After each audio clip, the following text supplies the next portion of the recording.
Welcome to Planning Phase Syndicate. Thank you all so much for joining us tonight. We have an amazing show planned for you, and we are back, and I apologize.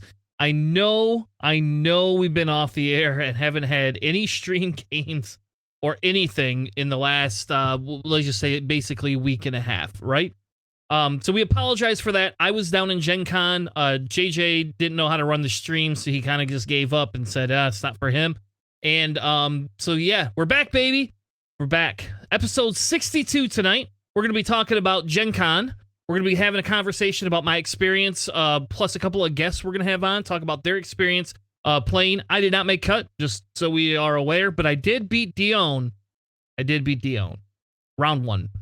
We're also going to be talking a little bit about some of the newer games that we saw there. So it's not going to be 100% X-Wing focused, but it will be mostly X-Wing focused. And then we're going to be talking about, we're going to go ahead and talk about all the lists from the top cut. So I figured that will be kind of a good rundown for us to kind of, have an intro show back in. As a reminder, we are doing our show this Sunday. So we will get bonus content, I guess, if you want to call it that, this week. So we are going to be doing our show Sunday night, 9 p.m. Eastern. So this is not replacing this Sunday. This is just me catching up between work, lots of work, from being on vacation at Gen Con and family stuff. With that being said, why don't we bring in the two famous people, Mr. JJ, the Breedable, and Andrew Pym from Pym Miniatures. Oh, as an FYI, if you use the code Planning Phase Syndicate tonight, you can get 789% off. That's what I heard. I don't know. Greg tells me this all the time. So, welcome to the show, everyone. Nonsense. What's going on, everybody? How's everybody's night so far? Mine's pretty good. I got to play some of the games that we bought at Gen Con with the kids. So I got Marvel Dice Throne. So I couldn't resist. Bought Marvel Dice Throne. I saw it and I was like everything. When I see a Marvel branded board game, I'm intrigued immediately. So I had played Dice Throne in the past only once or twice, and I was not super impressed with it personally. It's like, it's cool concept. It is a really quick game, so it's not like something you have to spend a lot of time on. But when they had the Marvel one, and my daughters and I had been going through the old Spider-Man series before I had left for Gen Con, and they had seen both the Doctor Strange movies, and my one daughter is now obsessed with Doctor Strange. I was like, fuck it, I'm going to get it, see if I can get them more into Marvel. And I will tell you, compared to the other one, it's very thematic. Like hands down, very, like, Doctor Strange gets a spell card that he could play basically for free every round if he draws one, right? And he has a way to draw 2 cards a round almost every round. Really, really great mechanics. Overall, I would say out of all the Dice Throne game stuff that I played, this one is my favorite. And I'm probably a little biased because it's Marvel.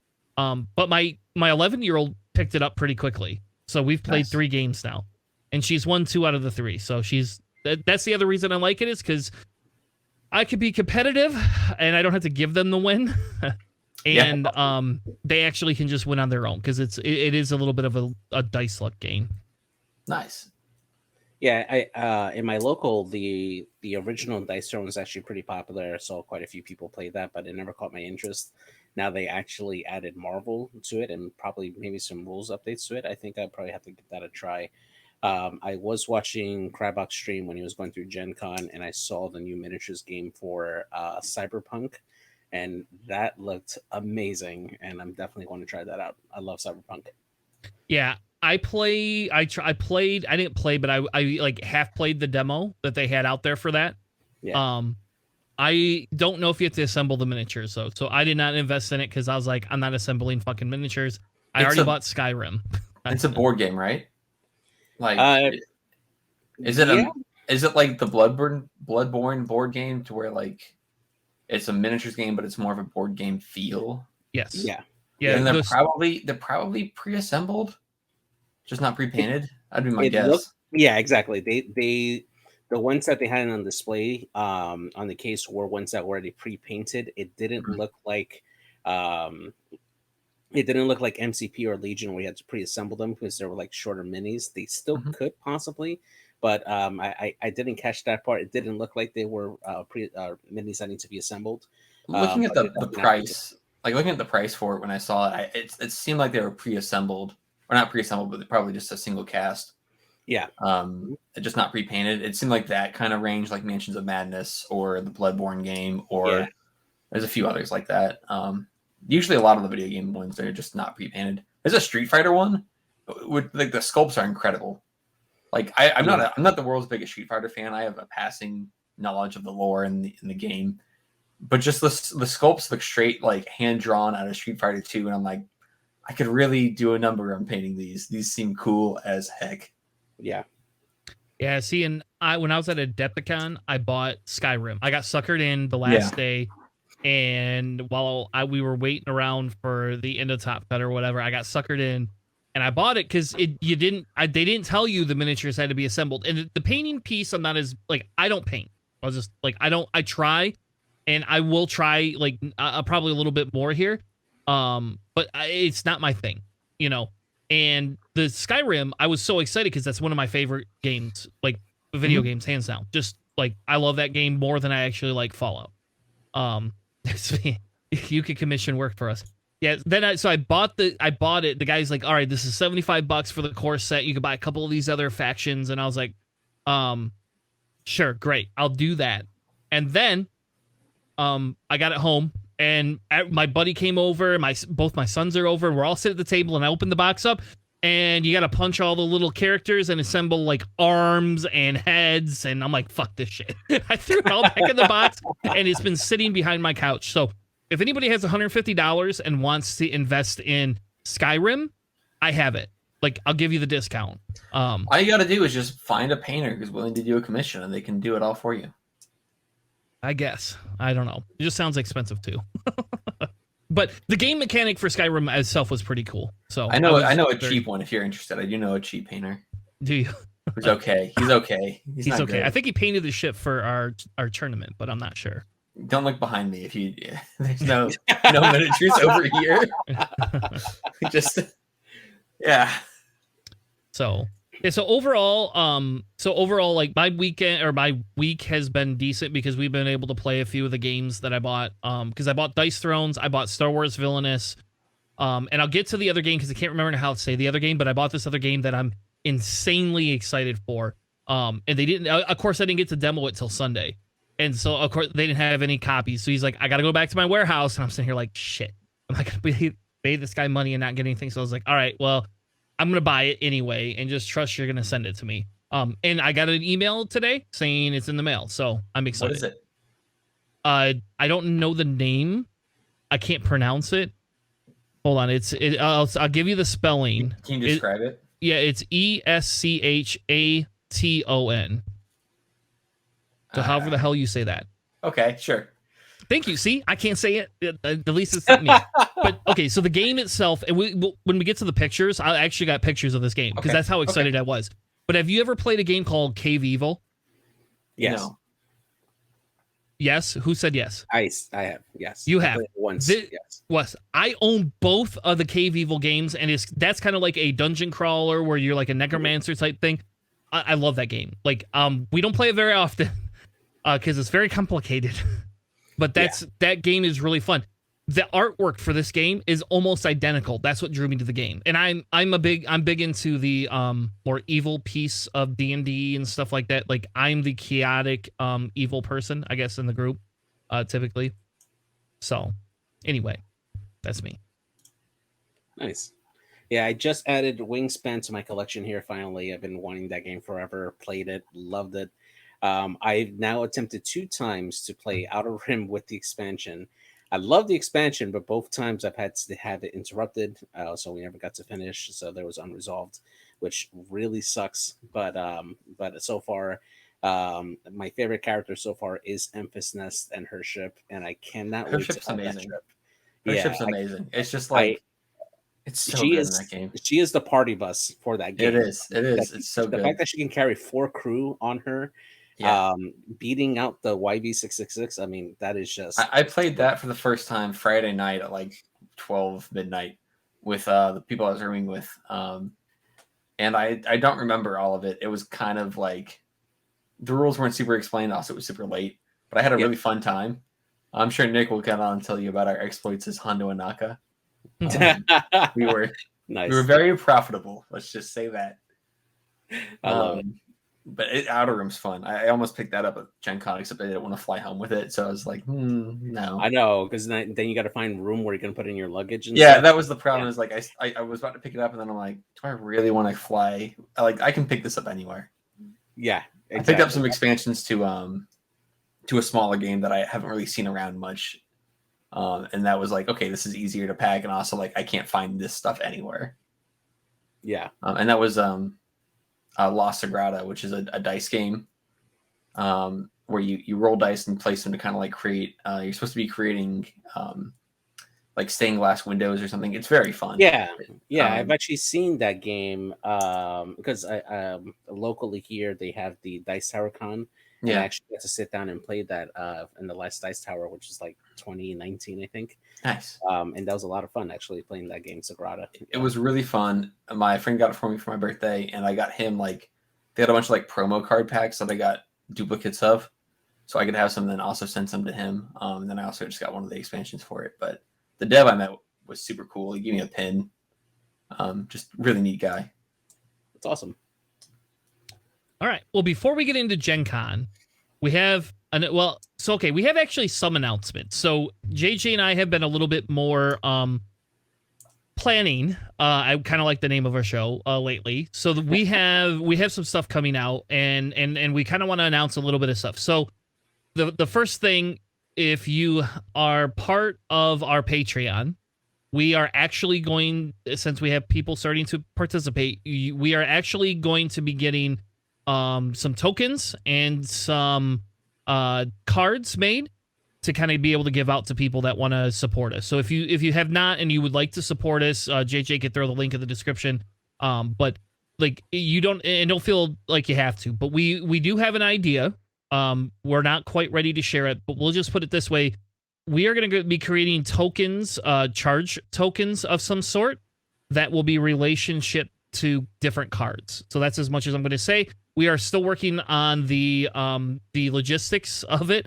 So I have 2 months before the end of the quarter. So if you would like to join the Patreon, you're welcome to, and we will happily be giving those out as they will be exclusive. So to our show, we'll probably give Greg a set or two to give away too, because I like that idea too. But yeah. We are currently commissioning cards and tokens that will kind of match each other, and we'll be able to go along. And we're going to have a different theme. And if you join the Patreon, what we do is usually we're going to give different themes out. And then once a quarter, somebody can come in and say, hey, if you're high enough to your Patreon, this is kind of what I like to see. You know, these are the things we would like to see. And what we wanted to do is like some sort of tokens, because it seems like nowadays with 2.6, we're getting how many effing tokens. And I can attest, because I had a player ask me, are you sure you didn't use your not spare parts? I had rig cargo shoe, and I said yes, because you don't see it on the table. That's how I know I haven't used it yet. But all my tokens look the same because I bought everything from Crowball Creative, so they all look the same. All my charges are identical. So we thought it would be a unique thing for people to be able to use, and so hopefully in 2 weeks we'll have some sort of a mock-up of what we are going to be able to get to distribute to everybody. The second announcement is that we have, it looks like, a whole bunch of tournament stuff coming up. We are going to we'll try to cover as much of the tournament stuff, but we are going to be kicking off our scenario series, where we're going to be talking about each of the different scenarios, kind of like what we did before they changed all the rules on us, which I'm kind of hesitant because I'm worried they're going to change the effing rules again in October when they release something we're going to talk about in just a second. But JJ and I have committed that's what we're going to do. We're going to start that series back up, and it's just a half hour that'll be part of our show every week. So if you're a newer player, or if you want to learn a little bit more about 2.5, now that we have a little bit more under our belt, we're going to be redoing those scenarios, and it'll be fun. Now, with that being said, they over the weekend released this. So there is an official date. We knew it was coming in October. It's officially October 28th. the Battle of Yarvin scenario pack. Don't know whether it'll be great. Hopefully it'll be good. Some of the cards in there look pretty awesome. So I think we've seen this box before, so we don't really need to cover it. We can just kind of get into Gen Con. But we thought it was important enough to bring up to let everyone know this is what's coming out. If somehow they get this into TTS ahead of time, we will 100% be playing it ahead of time online. So. Absolutely. I do want to point out you said the Battle of Yarvin. I know. I do that. I do that on purpose. There's no pirates. I don't care. In Tanner's head, it is, and it pisses JJ off. So that's also this isn't Attack Wing. There's no Tasha Yar crew. All right. So let's talk Gen Con, folks. I'm excited. So we're not going to talk lists yet. We will talk that towards the end of the show. We're not going to talk lists right away. I want to get into the fun stuff, right? So for me, we could kind of, when Nick gets in, we'll have Nick kind of, come back and do a recap, blah, blah, blah. But for me, one of the fun things is being able to meet a lot of people online. I got to meet people that I've never met before. I've only been to one other really large tournament, which was Adepticon. And I had a group I went with. So between JJ, Greg, and the local boys, I didn't have a lot of chance to meet people. Now that I've been more active in some of the Discords, and I know some of you a little bit better, online, and you know me because you've been beating me over on Greg's channel, then it was nice to be able to meet people that I have not met before. So we're going to start out with the Battle Mech, which I did not know was even there until day 2. So I went down Thursday morning. We left about 11:30-ish, and we were down there about 4:30. We were able to catch the last round in the X-Wing heat on Thursday, which is pretty cool because we had to kind of see the setup, talk to some people, see who was streaming, see how the stream setup was. My goal is to always be on the table to the right of the stream channel, but it didn't work out that way. So I just wanted all the extra room. Yeah. I was on that table 3 times. Yeah. Well, during lucky you. Hey. Well, it's because it was top table, and I was just at the top, man. There you go, baby. Heavy is the crown. Heavy is the head that wears the crown, right? Yeah. Yeah. I want to point out with the giant battle mech. So you can't see it from this picture, but immediately across the street, which was like a 2-lane street, one-way street, I don't know, was like a really old Catholic church. So you had this giant inflatable battle mech staring down like a Catholic church. It was a very, very funny vignette from taken from behind. But, and on Sunday, that bell was going off yes, just like crazy, constantly. Yeah. So that's Andrew Knuckles and Duncan, who were the winner and the runner-up for the tournament. There's a couple more pictures. There's Dion measuring, or D measuring some stuff, which I thought was pretty funny. I was kind of surprised by it. On the bottom left is he's a partner of mine from back in Michigan, and that's Brendan. We had a very unique scum list. He went 3-0 and then lost his last 2 games, unfortunately. Man, what a bummer. The worst thing for him was I went 2-2, almost dropped, and then found out my 3rd round opponent was a guy that was on my CFIS team in Nickel City, so I had to play him. Will. Oh, Will? Yep. For Scoot. So there's Will on the bottom. He's getting, at this point, he's getting a little serious here. He hasn't put his sunglasses on yet, but we're talking strategy and how he's going to win that game. He had a I just can't listen. I saw that, and I saw he got it off like 3 times, which is insane. So I lined up on the bottom. He lined everything on his side was in the right corner for the most part. His Jedis were in the middle. The other 3 were in the right corner. I had Eamon and Kanan kind of lined up on that side to joust him, and then I just kind of turned in. I was like, all right, I'm not gonna joust you, because it's him and Andrew are just sitting there laughing, and I was like, what's so funny? Oh, don't worry about it. I'm like, motherfuckers, what the hell is so funny? Seriously. And then he's like, well, we've gotten this off 15 of 15. I was like, all right, I'm not jousting you anymore, which probably was a good thing in the long run. And but going all the way back to Brendan, so all of this like curtails worse because I was flying scum and Brendan was flying scum. I was number 2, and that's the only reason I played game 3. And next week on Sunday, we're actually going to talk about tournament format and what I don't like about it, and why I'm actually pretty salty. We'll try to keep the salt out tonight, but I'll be. Is that just for a preview? Is it a format issue or a prizing issue? format? Both. Okay. The pricing was very disappointing, I will say. I was very upset by that. For what you had to pay to get in to play, I think everyone was pretty let down by the pricing. Yeah. And something that we at Nova have been working to combat. So pricing at Nova, I can confirm, will be better. I hope so. Nice. Well, and much better.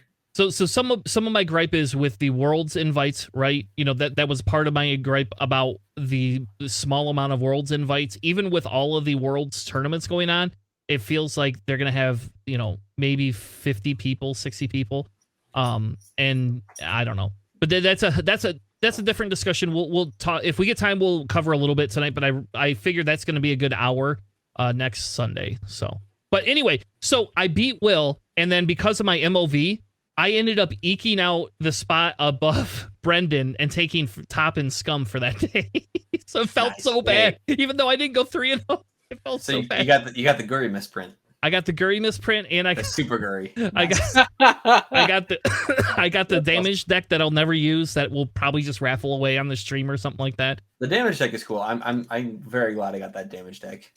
I got the resistance one, obviously, but yeah, I don't know. I have all the special ones, so I know I like the full size ones myself too. But now I've got like the one that I earned, so I'm like, I guess I gotta use the fancy one because I gotta show off. You know, what's the point of swag if you don't show it off? Yeah. So then here's Dion. This is me and Dion's match. This is where he's getting very frustrated. Because and if you go back and listen to the podcast, I think he complained about Kanan at least twice. I didn't get mentioned more than once. Huh? Kanan's a mean ship. Yeah. He did not like it. I beat Dion pretty handily. And that he was my round one. So yeah, I don't know. He was not very happy about that. Hey, he went 4-0 after you, so you just warmed him up. If he complains, just like, hey, I warmed you up, great, man. Heck yeah, man. So there's that. Then we kind of get into actual convention stuff.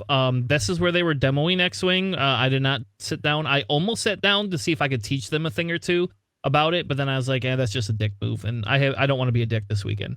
Did you see what they were what they were using for demos?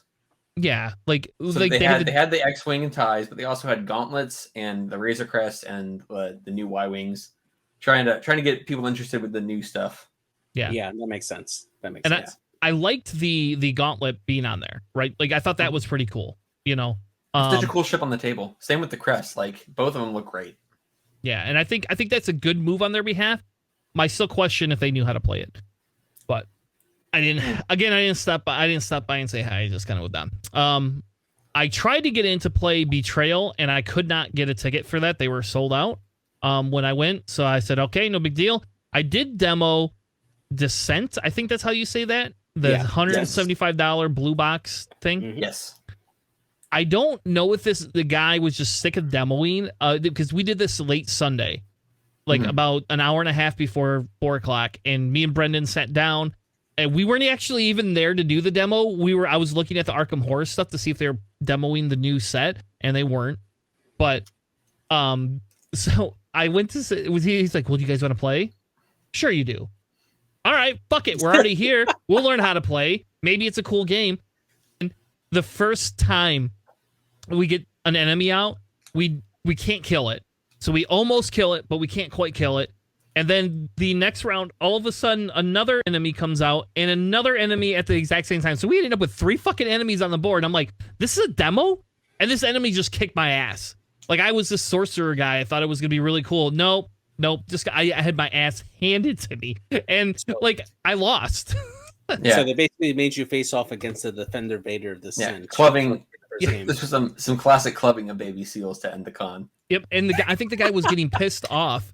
Like, I think he was actually, because you see he was really getting pissed off. I thought he was pissed at me. And then at the end, he's like, all right, I really apologize, guys.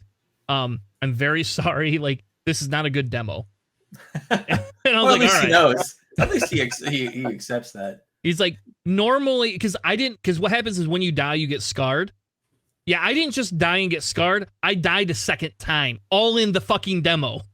It wasn't just once, it was twice. And it had nothing to do with because it's all app driven, I found out. Which makes me pissed because that's an expensive ass game and the whole thing's app driven. Yeah. Like my Mansions of Madness is not that expensive compared to this. Nah. Yeah. Mansions of Madness is a great game. Yes, we could have a whole podcast on that. Actually, I love that game. Question about Betrayal. It's a new printing. Are the haunts new?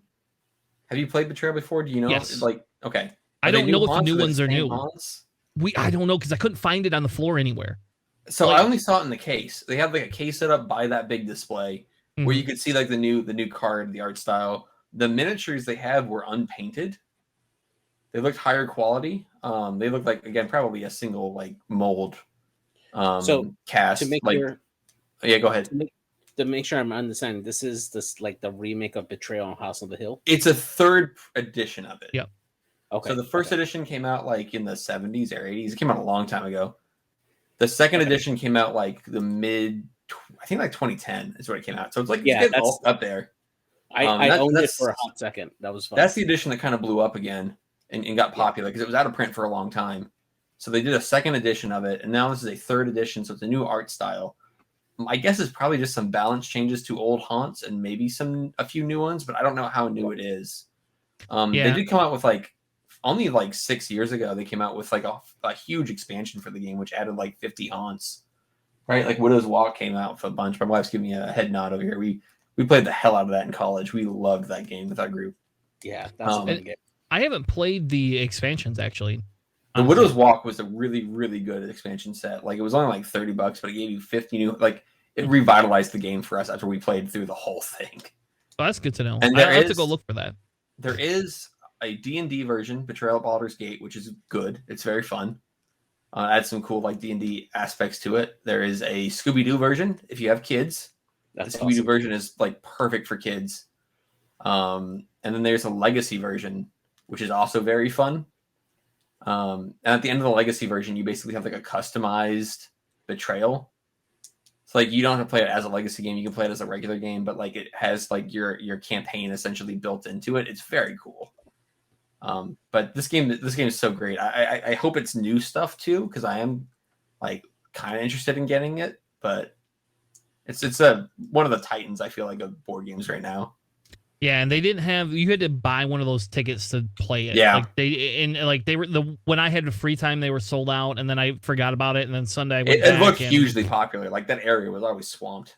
Yeah, so I gave up and figured my local store will probably demo it. I'm guessing, or they're gonna buy it, and I'll just get drunk and go down. This game's gonna be everywhere again. Like it blew up, and like it's so popular right now because for good reason. Yeah. So then this is a demo I did on Sunday. This is my pick. This is my pick for Gencon. Eschaton. Eschaton. There you go. Escanaba. Yeah, probably Eschaton. Yeah. I think they said it, but I've never heard of the studio before ever. They had the artwork for each of these was just amazing. They had this little coin, and that coin is like bigger than a silver dollar, and it's thick. It's actual metal. It's not some plastic piece of shit. I did pay $15 and buy one myself. Before I was gonna buy the game, I just decided I wanted that fucking. I just want that coin, like goat coin. Awesome. Yeah, it's like a goat king coin, and so the idea is the apocalypse is happening, and you have all these cults, right? And you got to get your cult to be able to be the massive cult to win everything before Armageddon hits and kills everything. So it doesn't matter, like the whole point of the game is you build yourself up just to all be slaughtered in the end, right? But the idea behind the game is you get like a set of cards, and it's kind of a mini deck building game with some risk strategy to it. So there's 4 different phases for it. It was an insanely great game. So you basically have like a building phase, a buying phase, and then a moving and a killing phase if you want. And so the idea is you put so many cubes on the table, and then you have to move the cubes around to conquer the other territories, and new cards come up. And when we were playing through it, I was like, I hope there's more to this game. And then the guy next to me is like, yeah, hey, is this a demo or is this like the full game? And he's like, oh, no, this is a 20-minute version of what this game is actually supposed to be. So it's a 45-minute to 60-minute game roughly. 2 to 6 people, I think, can play. They have an expansion that they weren't demoing, but and they didn't have for sale, unfortunately. And so I bought this. I played it, and I just bought this game. It was that much fun. Like, it was just, and it was fast paced enough. You kept the attention. Like, and there was a guy that was going around just trying to kill. Like, so Brendan was trying to kill me. This guy was trying to kill me, And then I ended up buying these cards that give me more attack, but they also give you more cubes. So I would fill my cubes up and then just move around so that they'd have to come chase me. And I ended up actually winning barely, like by 2 points. And that's why I wanted to play it. So that was a great game. For any of these games, did any of the demoers advise if they were doing like any type of like online demos for it, like through TTS or any other like? Not this game, no. Okay. So I didn't ask them if that would be. I guess it's a good question. I didn't ask anybody about TTS. I didn't think about that because they're playing board games in person. Yeah, because I know that a lot of publishers as of late have started going to TTS to demoing games, and what they'll do is that they'll give like a certain QR code for you to be able to demo it off of Steam on TTS, and because I know they did that with Wingspan and a few other games. You can't buy this in the store, just so you know. Yeah. This is not distributed to any LFG. Yeah, you have to buy it directly from the publisher, most likely. Yes. Mm-hmm. There's so one of my games of the show. I didn't play, but I have played it before. It is coming out soon. It is called A Day at the Beach.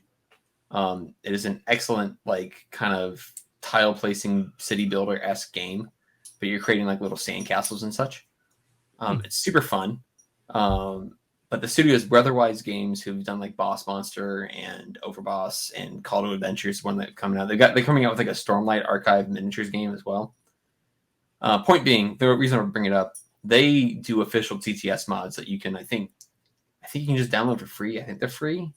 They maybe like a couple bucks. But like they're fully scripted and like easy to use. And there's been a lot of developers going that route recently of like, you know, here's if you want to play it on like tabletop, or they have like a digital version, like Terraforming Mars and Ticket to Ride both have like digital versions, which are usually like $3-4. That's the way to go. I mean, you get more the game into more hands, and that's how you make your money. You know. Yep, that's a smart way to go. Absolutely. Yeah. The other game, this game's been out for a while, but Castles of Mad King Ludwig. I don't know if anybody's ever played that game. Yes. Mm-hmm. I love that game. My wife loves that game. Like, we've played that game way too many times. My wife just loves that game, and it's very artsy. So Brendan had never played it, and they had a deluxe edition. So I'm trying to convince him he should buy my copies for half price that I played, and then I can buy the deluxe edition because it's like $200 fucking dollars. And I was so happy they didn't have it there, because then I didn't have to make a decision on whether I should spend $200 or not. But he had never played the game, and that was the best part. The guy demoing it was like, "Who's played?" And I have, and there was like 4 of us sitting there, and then one of the guys just gets up and leaves. The other lady played like 3 turns. She's like, "Oh, I've had a good demo. Can we leave?" And Brendan's like, "Well, I still want to play." I was like, "Yeah, I'll keep playing with you." They didn't cut the deck down for like player wise. So like, we're playing through it. I'm going around the board. I get to score 100 points. And like, I've never scored 100 points, like almost ever, you know? And like, I was like, yeah, I think they put too many cards in here, Brendan. So we could quit whenever you want. And he made us go through almost the whole deck. So I almost went around the board twice, just as an FYI. You wanted a comeback. That's what he wanted. He wanted to come back. Yeah. Yeah. He was just waiting and Biden this time. He was salty. This is a brewery we ate at. If you are ever in Indianapolis, this is a yuppie area or a hippie area, whatever you want to call it. I don't know, like hipster area. But this brewery was really good. I don't drink beer at all. I like liquor. I don't like beer. I had a glass of wine. It was $11. I decided to have 0 other alcohol at this place because that was just so expensive for the taste of the wine. But they had really good food here. Like, nice. Really good food. And then here's Corey. So for anybody that knows Corey from our local group, this is a Cooper Mini, like the deluxe edition. He thinks he fits in this. He thinks he's going to fit in this goddamn thing. And because he's like, I don't know, 6'3" or something like that, maybe 6'4". He's tall as shit. And I told him he can't fit in one. So I had to take his picture, you know. I bought some, they had a comic book dealer there that was doing, I guess those are comic books. I don't know what you would technically call them, but. Graphic novels? Sure. Yeah. And they were definitely like more indie type ones. I'd never seen these before. And the guy that had the one that was called Chef's Kiss, like, actually was there. So he signed my copy of it. And I got them for my daughter because I think one of the things that like in comics has always been represented but never been a big thing has been the LGBTQ plus community, right? and like this stand specialized in that. So it was really nice, you know, especially for my daughter, you know, like, because I can get her stuff that, you know, represents her and some of her friend group. So I'm the guy that buys all these weird comic book or graphic novels, sorry, and she lets her friends borrow them because some of her friends' parents don't like it. What a great dad. So yeah, what a great dad. Thanks. I also played a card game called My Hero Academia. I don't know if anybody knows that show or not. But I might have found a new collectible card game I'm going to have to buy into. I played it because my daughters love that show. Yeah. I don't understand why they like the show, personally. I've got friends who like it a lot. I just don't watch a whole lot of anime in general. I enjoy the show. It is one of those that, you know, you either like it or you don't. But I definitely enjoy it. It's good. I don't hate it. But the card game itself was pretty cool. But then I was like, I'm gonna get stuck playing with a bunch of teenagers and like that don't shower. I don't know if I want to do that. But I played it just to get my daughter the promo cards. That's what I did. Colfax wants you to be his dad. So. You want to? I'll be your dad, Colfax. There you go. You might be young enough. I could technically be your dad, I think. All right, and then so there's a cool dragon head. Nice. Root has new expansions. They weren't demoing the new expansions, so like to play. So I was pissed. And I didn't buy them, and I should have bought them, but I didn't because I spent a bunch of money on Marvel. So, but if you've never played this Root game, this game's actually really cool. Yes, Root and Oath, which is done by the same publishers. Those are two fantastic games. Awesome. Fantastic. Yeah. Is it the same one that does Vast or no? I want to say yes, but I'm not sure. They have a similar naming structure if it is. Yeah. Yeah, I thought it was, but I'll be honest, I don't know. And they didn't have anything for Vast there, so any new stuff. Because my son got me into that game, and I like that game. And we bought into Root, I don't know, for his birthday a couple years ago. And I just think that's a really fun game. So... Hello. Then I took some cosplay pictures. So there's Frog Lady. I can't remember this guy's name, but there's a little turtle playing the flute. That was pretty cool. Sick. We got our other special guest in just now, Mr. Nick Sperry from 312 Squadron, coming to join us in here, and he'll be appearing on your screen here shortly. Hello there. Hello. Go ahead and do an audio check, Nick. Audio check. Hello there. General Kenobi. Cool. Nick, I'll throw your... We're all drinking whiskey. Do you have whiskey? I actually do have some whiskey, not on me like right now. Should I grab? I'll just grab the whole bottle. I'll be right back. Yep. Yeah, you grab the whole bottle. I got you. I'll just grab the whole bottle. So here's another picture of that mech, and then here's some other crazy cosplayer. I don't know who the hell he's supposed to be, but it was really cool looking.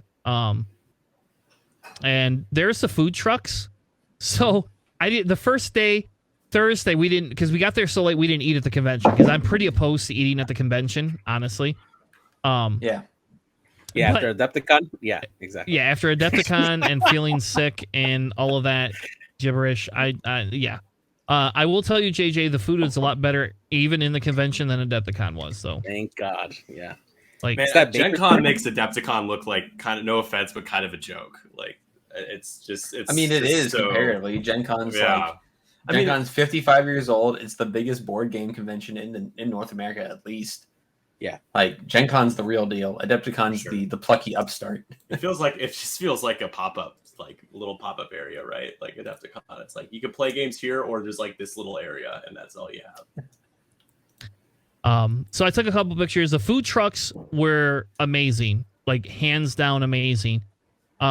I thought this little cool structure, I thought that was like something you could go play a board game inside. I actually like walked back there and they were like, hey, you're not supposed to be back here. And I was like, oh, sorry. I thought there was a game in here. Like, it's off limits, sir. Off limits. It was their storage. It was their storage area. Get out of the fortress.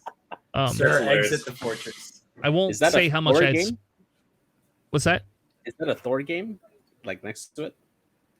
A Thor game? There's a big Thor, like the picture on the left there, top left. Right next to the fortress. That was not a Thor game, no. I don't know what it was. Okay. I don't remember anymore. Fair enough. I don't think it was Thor though.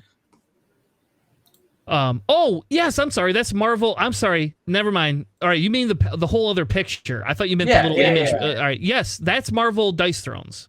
Oh, okay. Oh, that's what it looks like. Oh, nice. Right. I like Yes, okay. they had Thor. We played open handed. So that's my buddy Matt, who used to be on the podcast last year. Anyway, we decided to demo it because it was there. We were like, hey, can we demo it? And that's actually what got his brother to buy it. So him and I both bought one, both copies of it. Nice. That way I never had to take it to his house when I go out to Detroit now. Perfect. Yeah. But yes, I got to play. We got to play twice. I played Thor and he played Spider-Man. And I'll tell you what, Spider-Man has dual like hits, but doesn't have a lot of defense. And Thor has some defense. And if you draw into the right cards, you can live forever. And you just throw your hammer. And it's immediate 1 damage, no questions asked. When you take it back with a certain card, it's 3 more damage, you know. And if you can get the ultimate at the bottom, like all 6s, you can do that 2 or 3 times in 1 round. Just throw it, retrieve, then do damage. Like it's crazy. You could almost kill a character in 1 round if you roll all 6s. So it's the harpoon missile of the Marvel universe. Yes, Gotcha. very much so. Nice. And there's just some plushies. I took a picture for my daughter. So that's what we played Friday night. We went back to Matt's hotel. That's his brother, Zach, who we hung out with. And we played. I taught him how to play Marvel Champions. Matt knew how to play, but nobody else, neither Brendan or Zach had ever played. So we played Marvel Champions, and we played against the Red Hood with all the new expansions. So. That's a good game, but I can't get into it because I've already spent so much money on Legendary. Yeah. And if I have 2 Marvel card games, I think I'm getting a divorce. This one's better than Legendary. Divorce. Yeah, I'd be getting my papers as soon as I come up with the second Marvel card game. All right, so if anybody wants to see Pim get divorced, buy Marvel Champions. Exclamation point divorced in the chat, folks. Exclamation point divorce in the chat. Just mail it to him and say thank you for your order. And Yeah, thank you for your purchase. Put like a huge bill on it too, like $125. And Yeah, right. $160. Just inflated to hell. I really want to know, is that a Catan food truck? I don't think it was a food truck. It wasn't a food truck. I thought it was just a truck. I saw that. Yeah. I think it's just like a promo truck. Yeah. Yeah, they did not have food. Truck. Yeah. If they had food, I would have eaten at it, even if it sucked. Just because I was like, that's I'm pretty buying awesome. food from Catan. Yeah. 100%. You think that they'll have wheat options at least, you know? JJ. Maybe some lamb kebabs. Yeah. Some of the last pictures, I think, are getting close to the end of mine. And they had an Umbrella Academy, but I couldn't find the demo for it either. I was kind of pissed off. I don't know if anybody likes that show. I like that show a lot. So yeah, I've heard it's good. Yeah. I wanted to play that game, and they didn't have it. Sad. And now I think we're getting into Pim's pictures. Yes, I have added some photos that I shall describe as we scroll down. Was there an opportunity to add photos? Oh no, I'm sorry. Missed it. I have a couple of good ones. This first one, speaking of Catan, here's me with the Catan sheet. I had to get a hug. There's a big dragon balloon that was like awesome as hell. So take a picture of that. That's just the big like rotunda in the middle of Indianapolis. It's kind of cool. You know. Nice. What else do we have down here? Let me open that thing again. After that one, then that's all the draft league captains for the NCX draft league.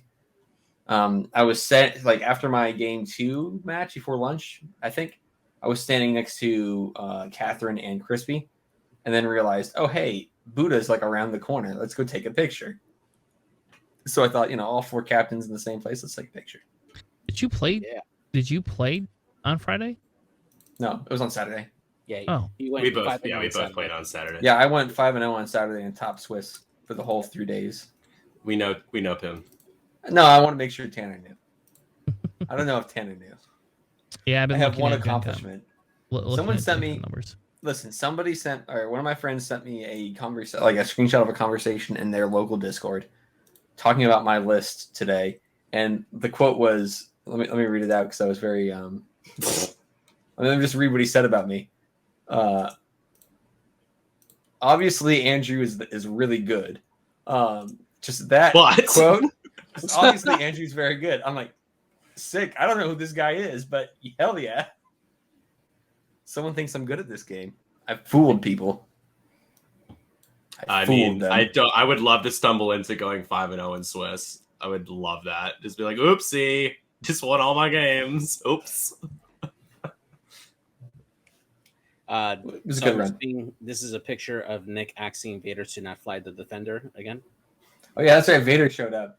An actual, like a really good Darth Vader cosplay showed up in the middle of Saturday. Oh, dude, I actually felt intimidated even asking for a photo. It was wild. The presence it was just awesome. It was such a good fantastic tall Vader. That's a tall Vader too. Yeah. He was like what, probably 6'4"? Nick, how tall are you? I'm 6 feet tall. Yeah, I have one more photo for you guys. Probably 6'4" with the helmet. Paste it. I'm about to paste it. I'm so sorry if I ruined the formatting of this because it looked like pretty nice and maybe I'm ruining it. But you have to. This is the highlight for sure of Gencon. Is the photo beneath it. I have more photos, but I'm just not going to spam. Oh yes. Oh my God! No, so many Falcons. Please show the Falcons. Show the people the 4 Falcons on one board. There it is. Shout out to Kelly. Kelly's a great dude. I've played him 3 times now. 2 times at the Midwest Scrum Down. We got paired up last round of Swiss. He had 2 Shadowcasters, Bosk and Nadru, and then I got paired up with him. This guy has a theme, is what you're saying. This guy's he plays just ridiculous. Yeah, he is so he goes all in, and I love it. And it was Ray and 2 of the generics, but like it was a lot, man. It was a lot to chew through. That's a lot of beef. That's a lot of beef. My goodness. Yeah. All right. So all right, before we get too far into it, I had where the hell's my Excel? I wonder if my Excel will come up. Maybe, probably not. I'm not going to get lucky tonight, am I? I had an Excel doc that I put together with all of the people, and so this is kind of like to me this was the funny thing, right? Some people that made cut had lower MOV, right? You want with lower MOV. Is that like normal? Is that like a normal thing that happens? Well, it doesn't. MOV doesn't matter if you get wins, right? Because the cut was X1. The cut was just X1. So, I mean, that's the thing about these nowadays is like I think. I mean, the last 2 I've been to, LVO and this one, both X1 cuts. I think Adepticon was also effectively an X1. It was like they had a point system set up, but it was just effectively X1. So with that being kind of the name of the game right now, it doesn't matter how much you win by, or like all it matters is if you win. Like, yeah. Well, SOS is the only thing that matters, right? So like ultimately, yes, it's just based on how many wins and losses you have by the end of Swiss. But if you're going for like the ladder, like in terms of did I get best rebel faction, right? I was second behind Tommy, which shout out to Tommy. Save the dream, save the rebellion. But he finished above me. His SOS was significantly higher than mine.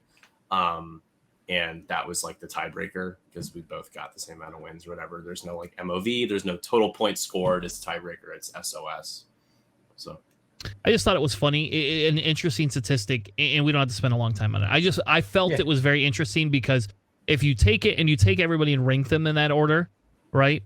And I get X and 1 matters. Next Sunday, we're going to talk about how I hate X and 1 and how I was very pro X and 1, and now I'm not. Yeah. I actually was a big advocate of it, but I am definitely not now. Anyway, but despite that, I just thought it was interesting because like I don't know who Zach Mertens is. I don't know who that guy is. I don't think I met him on Saturday. So I don't know if anybody knows who that guy is, but he had the highest SOS. Like, what did he play? It was a rebel. I don't know. We'd have to look it up. JJ, look it up. There you go. JJ. Yeah, that's an intense SOS. Yeah, and Crispy came in second, right? And that's not surprising because what that list can do. I just thought it was just like I said. I just thought this was an interesting piece To kind of look at, because if you were ranking, and if we had all played on the same day, minus the fact that it's an X1 Cup, these SOS is just like, and this is a discussion I want to have Sunday, but these, when we talk through these different things, it's just crazy that some of these higher level ones, they don't make you cut. I had 1.86. I mean, my guess on his, I mean, he's 3-2. My guess is probably 3 or 4 of his opponents made cut. Yeah. Based on strength of schedule. It had at least like 3 or 4 had to have gone 4 wins or more. Yeah. And I had 2 in mine. I had 2 people that I played that made cut. And so did Brendan, who was right below me. He had the same thing. He had 2 people that he played, both made cut off of him, actually. On this discussion, I will say there was one event I did, which wasn't, it was a long time ago, early pandemic. Every one I played in Swiss, 5 rounds of Swiss, every single one of my opponents made cut. I went 3-2 and missed it by like 20 MOV or something. I was just outside top 16. But like that was the moment where like that felt bad of everyone you played and you had a winning record. Everyone else you played made cut and you didn't. And it's like, well, this blows. Yeah. But again, that's why I don't hate X1, because it's like, you know what you have to do. Like, I go back and forth on it. I get it too. Of like, it's weird, but like it's like, it's straightforward. For the 6th round event, Pim, in a 6th round event, I think graduated cut sucks, because if you go 4-2, I think you absolutely should be in the running for cut. Yeah, yeah. 4-2. In the 6th round, 5-1, it seems terrible in the 6th round. But I will say though that the fact that they got rid of ties, which let's go. Thank you, D. Yeah. It made me hate it a little bit less. I still don't like graduated cut. Just because if you're trying to get a pool of top 16 or top 8 or top 4 of each day, let's say I think it was like top 4 or 5 or whatever it was, right? Then there's a buy in there, whatever. That number should be met. So whatever the ladder says, 1, 2, 3, 4, 5, you're in. And I think that I like that more. I think incentivizing people to continue to keep playing is also important to me. If prizes suck as much as Gencon's prize support did, I was giving D shit about that. It wasn't his fault, but I was like, dude, this really sucks if you're just a participant and you didn't make cut, because it's a card. I think everyone walked away like that, and I'm hoping that Asmodee listened. This was one that they officially ran and sponsored. Like, it wasn't run by D, it was run by I know, and I know that, and so I was just messing with them because they did LVO, right? You were at LVO, and they had awesome prize support because it was community driven. Community prize support should not be blowing it wasn't even that out of the water. AMG sent LVO a huge box of prizes. They were handing out official cards like every round. True, World's cards. But it's like, why didn't they do that for this? Are they out? There's no way. Yeah, right. I mean, So to go back, and again, I don't want to spend too long on this because I do want to get into lists, like, because I think that some of the lists that we get to see are a little interesting, especially the fact that we have more resistance representation than we've ever had, which that shocked me. Who predicted that? If you listen to this podcast, I predicted it. God damn it! I don't think resistance is that strong of a faction, and I'm a resistance main. I still don't think. So yeah, I still think they're like bottom 3. But yeah, it was really cool. So hold on, we'll come back. We're gonna come back to that. I think they have 9. They have 9 extremely efficient points, and that lifts the entire faction up. All right. So going back, and again, I want to be quick about this, but going back to the X and 1 versus that. So just so you know, Nick, like when we originally were told, I thought it was like the top 8 of every day or something like that, or top 10 of every day was going to get to play and cut. We got that email the week before, not making me swear for my list either which way because I didn't care. I was like, fuck it, I'm going to run 3 ships because it's easier.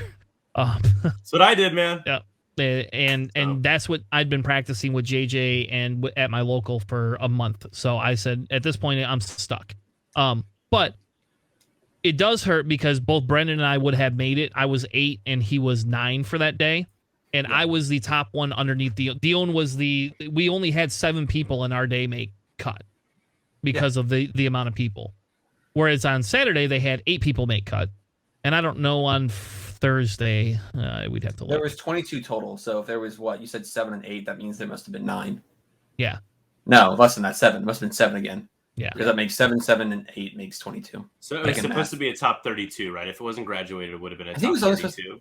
Yeah, exactly. Probably. It would have been a top 32. Yeah, that's a lot less, right? That's like, 10. And I also think splitting it up. up over 3 days was a bad call, but that's kind of a space issue. Even if they did if they did the top 32, right, and getting the equal amount of like players making the cut each day, it still would have been the same amount of rounds on Sunday, which I know that they had a time constraint to make sure that they got everything done, but it still would have been the same amount of rounds on Sunday, and they would have had more people had the chance to participate in the cut.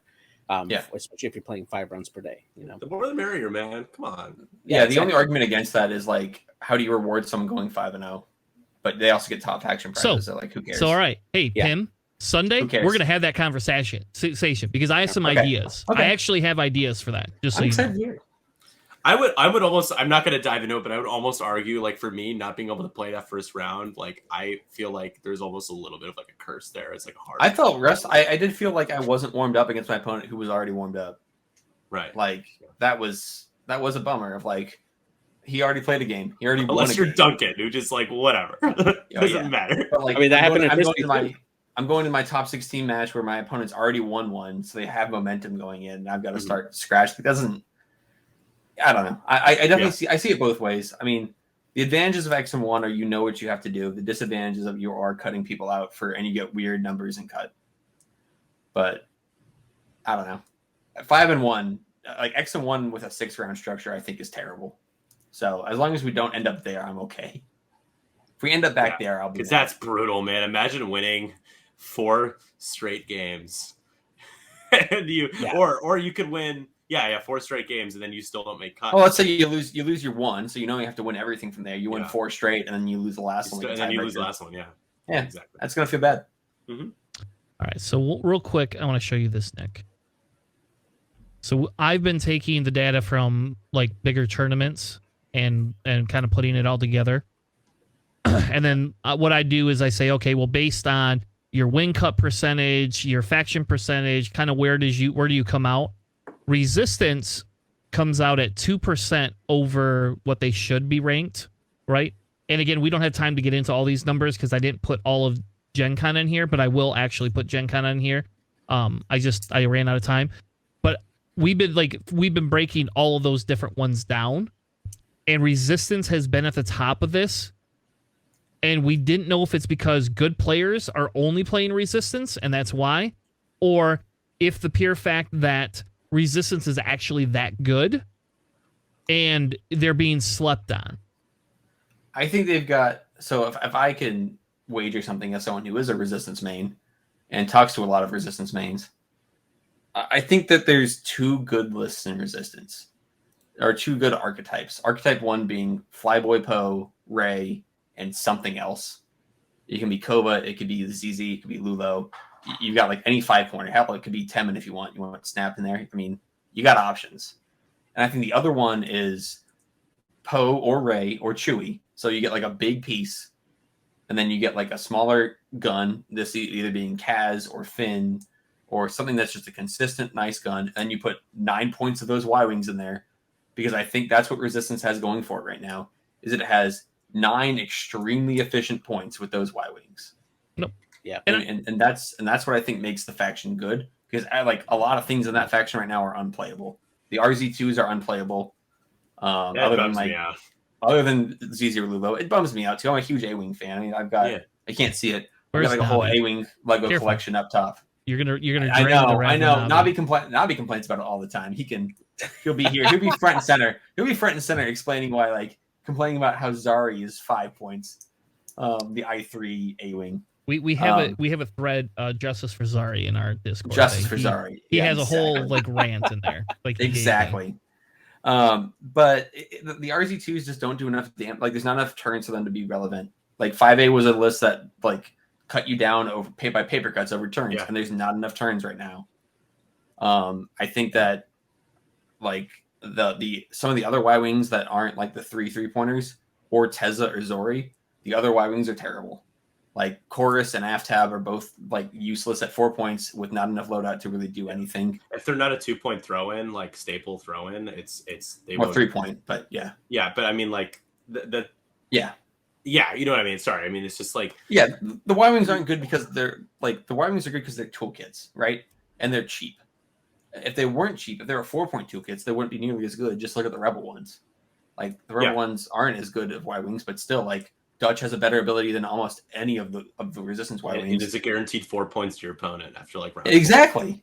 Yeah, and I mean, so the Resistance ones are usually guaranteed 3 each, but like they just overwhelm you with the numbers. But like that's the thing with the faction right now is I think the faction is like a reverse FO, where FO like literally every ship is viable competitively. I don't think there's like a bad FO. There's a few bad pilots, but like there's not a bad chassis in the bunch, right?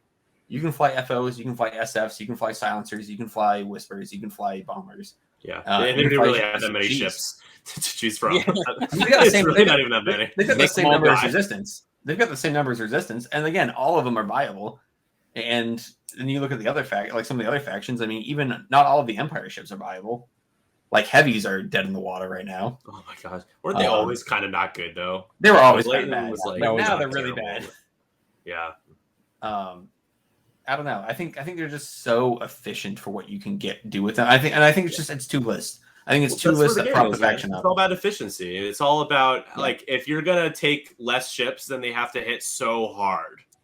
Well, that's why Ray Poe. That's why Ray Poe +1 works. It's like you get Ray or you get Poe. Which one are you gonna focus down? Because one of them is gonna be shooting you in the rear if you can't. Yeah. But both die to like focus fire. If you can just catch one of them, especially Ray, right? You 4-star her somewhat easily, and she can go down quickly. Well, yeah. The 3 shields. We'll get to it in a minute. It's not on the guy's list. We found out, but he was running it on Friday. He puts patience on Poe, and we'll come back to that because that guy made top cut, and we'll talk about that list. Is this Andrew Schmidt? Andrew or Phil, one of the two. I don't know which one. One of the Schmidts. Yeah, both. Yeah. Both. I've not heard of these players before, and then both of them made cut. I'm like, okay. I know them from GSP. Schmitz. Yeah. I haven't seen them around. So anyway, and so Andrew, I agree with you. I think that yes, I do think Resistance has that issue right now, but I still think, and again, I'm going to pat myself on the back a little bit. You know, I didn't get to cut, but I called it. Resistance was definitely one of the top lists, and that was definitely a surprise. I think the surprise out of Gen Con. I mean, their cut percentage was like 36%. Like 36% Resistance list made cut. I mean, that was for like the second one was like I think Empire or FO. Whatever was second was like in the mid-20s. So like. Yeah, it for sure did a lot better than people expected, but I think there was also fewer lists because people are sleeping on it. But again, if you don't want to fly Y-Wings or Ray, then you're kind of out of luck. Yep. No, and I agree with you. I'm just saying is if we look at like when I'm a statistics guy, that's what I do for a living. So like for me, like when I look at what list I'm going to play and all these other things, that's what goes into it. Yeah. Like I don't fly Resistance. I own everything. I just don't fly them very often. You're moneyballing it. I get it. Yeah, that's all. Moneyballing it up. I get getting on base, man. It's all about getting on base. All about on base. There we go. All right. Shall we talk lists then? Lists? Do we do that? Sure. All right. So we always start at the top.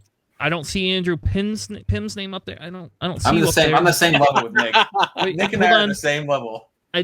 Nope. I don't see it. Sorry. I do want to point out too, like this. Andrew Lippins. This cut has a lot of the usual suspects in it, in terms of who's making this cut. Like Duncan Howard, your Nathan Ide, Ide. Yeah, there you go. Nicholas Chubin. Like, I mean, there's a lot. Crispy. Tobin. Tobin. Sorry, it's all right. I can't pronounce them all wrong. Cam Ray and Brian Harpar. Pricey's in there. But a lot of your usual suspects, right? Like Gen Con had a lot of turnout from some of the best competitive players, and I think a lot of the best competitive players did well. And then Nick and I made it too somehow. Hey, right. I mean, I gotta say, players, man, we're good. You guys made a big representation for like the NCX League players to like make the top cut. Big props to you guys for making it. Very proud of you guys. And 312 Squadron, yeah. And 312, that's right. Damn my own team, yeah. I good representation for myself, I guess too, yeah. Damn. Yeah, right. No, for sure. All right, who wants to take the first list for Duncan? I'll do it. So Duncan Howard, our winner here for Gen Con, he's running the Republic. Anakin Skywalker in 7B with C110P, also known as Chopper, also with Compassion, Spare Parts Canister, and Crackshot. Obi-Wan Kenobi in the Delta 7 with R2-D2, calibrated lasers, and elusive. Contrail with in the Nimbus V-Wing with R787, Besh, Proton Bomb, Synchronized Console, and Crackshot, and then Hound in the Latch with C3PO, Corky Kryze, 7 Fleet Gunner, Agile Gunner, Synchronized Console to round off that list. Really, really solid play from Duncan. Just seeing his games on stream. That Corky Kryze combo with C3PO is fantastic. And then 7 Fleet Gunner to boost the other ship's attack dice to make them punch really, really hard. Just a really good loadout for Hound to help support these 3 aces. Pretty good. What's your priority if you're facing this list? Who's your first target? So I played against this list, right? I think. So sorry, I didn't mean to cut in. No, go ahead. So I think we're all thinking the right answer is the Lat. Is again, I played against it, and what that thing is capable of doing in so many different facets of the game is insane.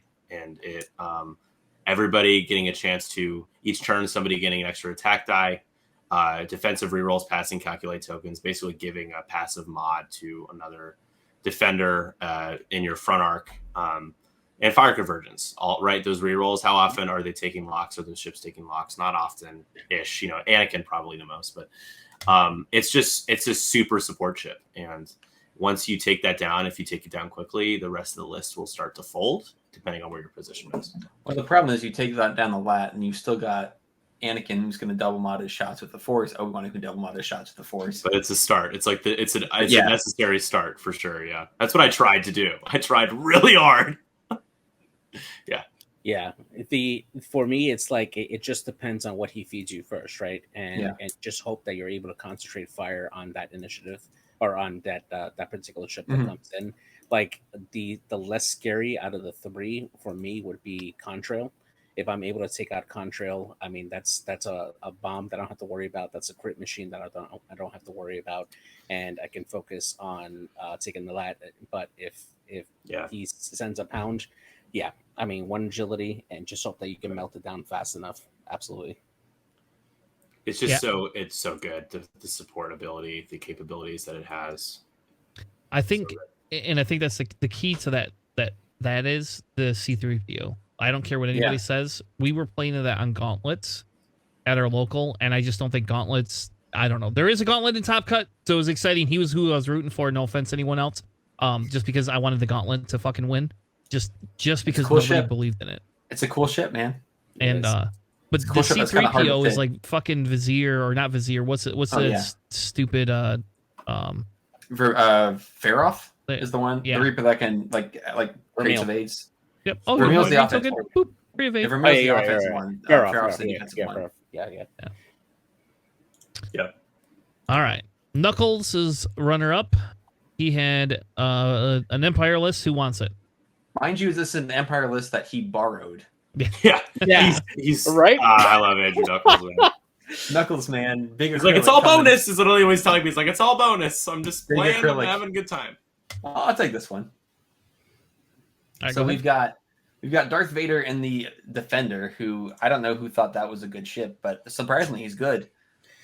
With heavy laser cannon, malice, and juke. So the no fun Vader. Iden Verso with heavy laser cannon, Deadeye shot, and crack shot. I like the heavy laser cannon Iden a lot more than I thought I would.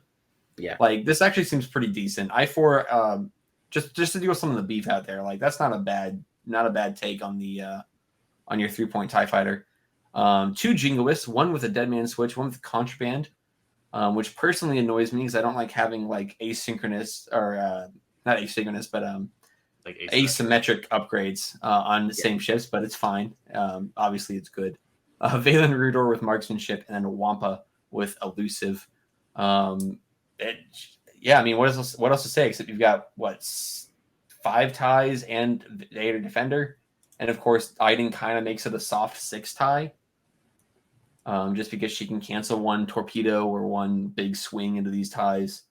I mean that's Mark Myers lost to this one, and that was a big thing with his match is that Iden just kind of shut down Poe's initial proton volley, Poe and Rey's initial volley, and shut down one of those, and then you couldn't really do your reliable kill a tie immediately with one. So, but Vader Defender turns out is still good.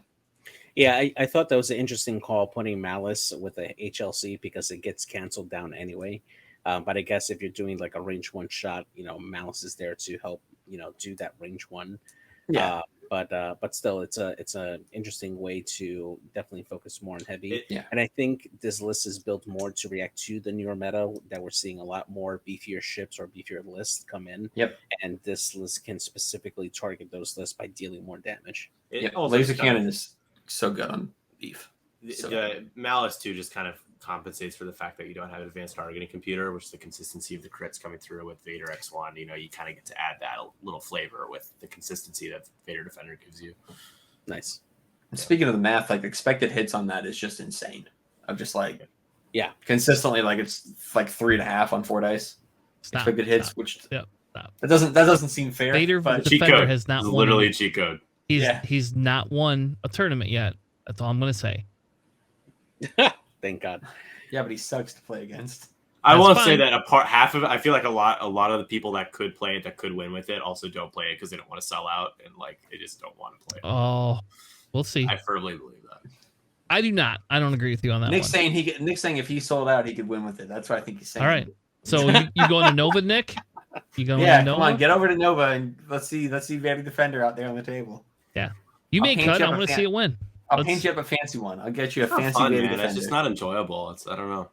I look at it the way a lot of other people look at Vader Defender. I just feel like it's too easy to convert with him, and it's not that fun. It's predictable as hell. Yeah, it's not that enjoyable. So, just saying, he's still not won a tournament. I'm just throwing it out there. Tanner, I mean, it's good. I'm not saying that's like that. I'm unhappy about it. I'm just saying that there are people that like it's like there are plenty that are like, no, I don't enjoy this at all, so I'm not going to use it, even if he's really freaking good. Winning's not worth my soul. Yeah. All right. So then we had top 4. Well, I'll take Nathan ID, and then Nick, you can have Joe in a second. So we'll do Nathan ID first because it's a little bit different of a take. He has Vader X1 with Debris Gambit, Pattern Analyzer, Passive Sensors, Mag Pulse, and Predictive Shot. Fair off with Seven Sister, which we're going to talk about because that fucked me out of my cut game. Out of making cut was literally that stupid shit. Iden Versio with Elusive and Ion Cannon, and Wampa with Elusive, which is the right call, like I've been saying all this time. And then 2 Contraband, Cybernetic, ISB Jingoist. So, I'd never heard of Seven Sister other than I knew it was a 9-point force upgrade. And I guess I should have been more pushy when we went over list because when I didn't play against Nathan, but I played against Justin Baumgardner or whatever, who's who made the top cut as well. Yeah, and I've heard that name. When we played, like, I didn't think nothing of it, and I forgot that the stupid Reaper could stop, so I did the 1 drop with Eamon with a Prox Mine instead of the 3, which is what I should have done, because it would have killed him, because he was on 2 health, and forgot he didn't have to move, and I had no idea that Seven Sister could turn a stress into a tractor. And so, here comes Kanan, 1 banks, bumps into Faroff, focus for stress, no big deal. Oh, now you got a tractor token. You got to be kidding me. Out of everything. And I lost almost a full health Kanan. He had 1 damage on him. And I lost that to fucking Iden and 2 Jingoists because of the tractor token. Because, oh, by the way, I'm a Jingoist. I'm at range 1. I'm just going to give you, a token here. Yeah, I gave him my... Yep. No green dice for you. Yep. So...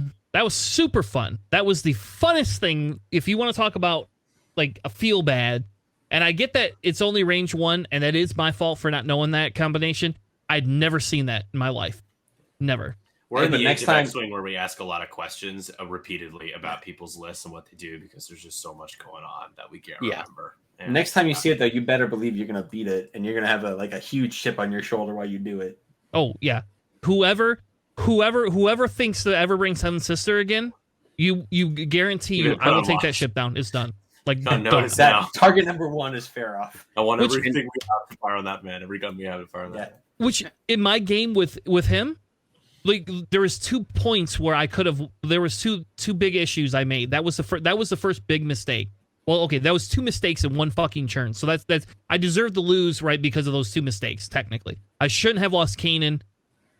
He served fucking Faroff to me. Like, I mean, like, just served him up. Like, I have 3 ships, and Faroff was on 2 health.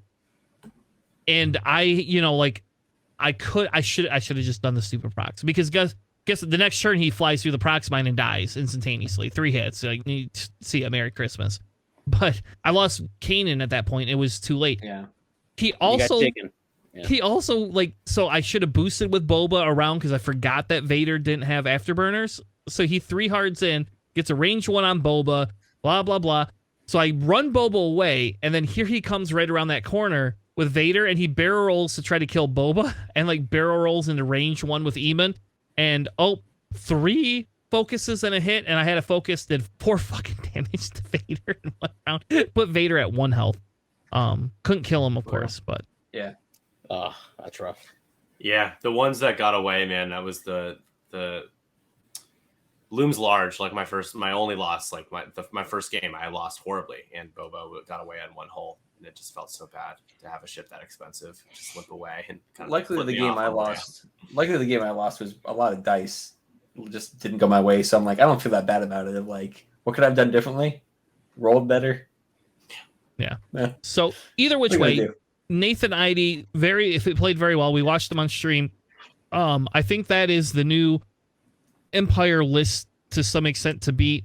And like the Faroff Seven Sister, I think, is new enough. I wonder if AMG is going to miss it unless everybody starts running this as the Vader. This is the new Vader list to beat. I don't think this list is unbeatable, personally. I think it's just unique enough that it's a surprise. And I've not, like, when I practice, I didn't face X1 Vader because I didn't worry about it. Because I faced X1 Vader how many effing times, Mm-hmm. But this one is a little bit different, and on top of it being a defensive Vader, that Faroff with Seven Sister just is, I don't know, whatever. I mean, to be fair against this list too, like at the end of the day, there's 4 ties, and ties can just not roll well. Like they're the ultimate variant ship of like, the minute they roll poorly, they're dead. Yeah. Mm-hmm. So like, there's a lot of ways to beat this squad. It's not unkillable, but it is very good if it's rolling decently. I got to play Adam Kemper's A Shorty for those of you guys in Discord, the Discords who maybe recognize that name. But he had Rexler and 5 ties, including Howlrunner, and he consistently rolled 2 hits because of Howlrunner. And I was like, wow, this is actually a strong list because the consistency from every ship was very high. This was just a good back. What? It's Howl back. Howl's back. Unfortunately, I knocked him out in round 2, so maybe not. I don't know. But he's a great player, and it was a good game. It was 18-16, so all right, really close. Let's move on. Let's hit Joe. I'm just gonna say Joe because I don't pronounce names very well. So Joe knocked me out of cut. I want to give a shout out to Joe for being a cool dude and a very fun opponent. Yeah. And was very, very gracious in his absolute demolishing of me. A little bit of plot armor for Joe. I'll take this list, right, Tanner? Yep. Yeah, go. Go, baby. He's a Hangar 19 local indie guy. Super nice dude. Bringing resistance as well. So took out Pim's resistance list and made it to top 4, which is super impressive. We got Chewbacca with Notorious, so good. Marksmanship, Ray, false transponder codes, and Ray's Millennium Falcon. Chewbacca's known for, Pim, correct me if I'm wrong, but anytime a friendly dies, he just gets a bonus attack. And an action.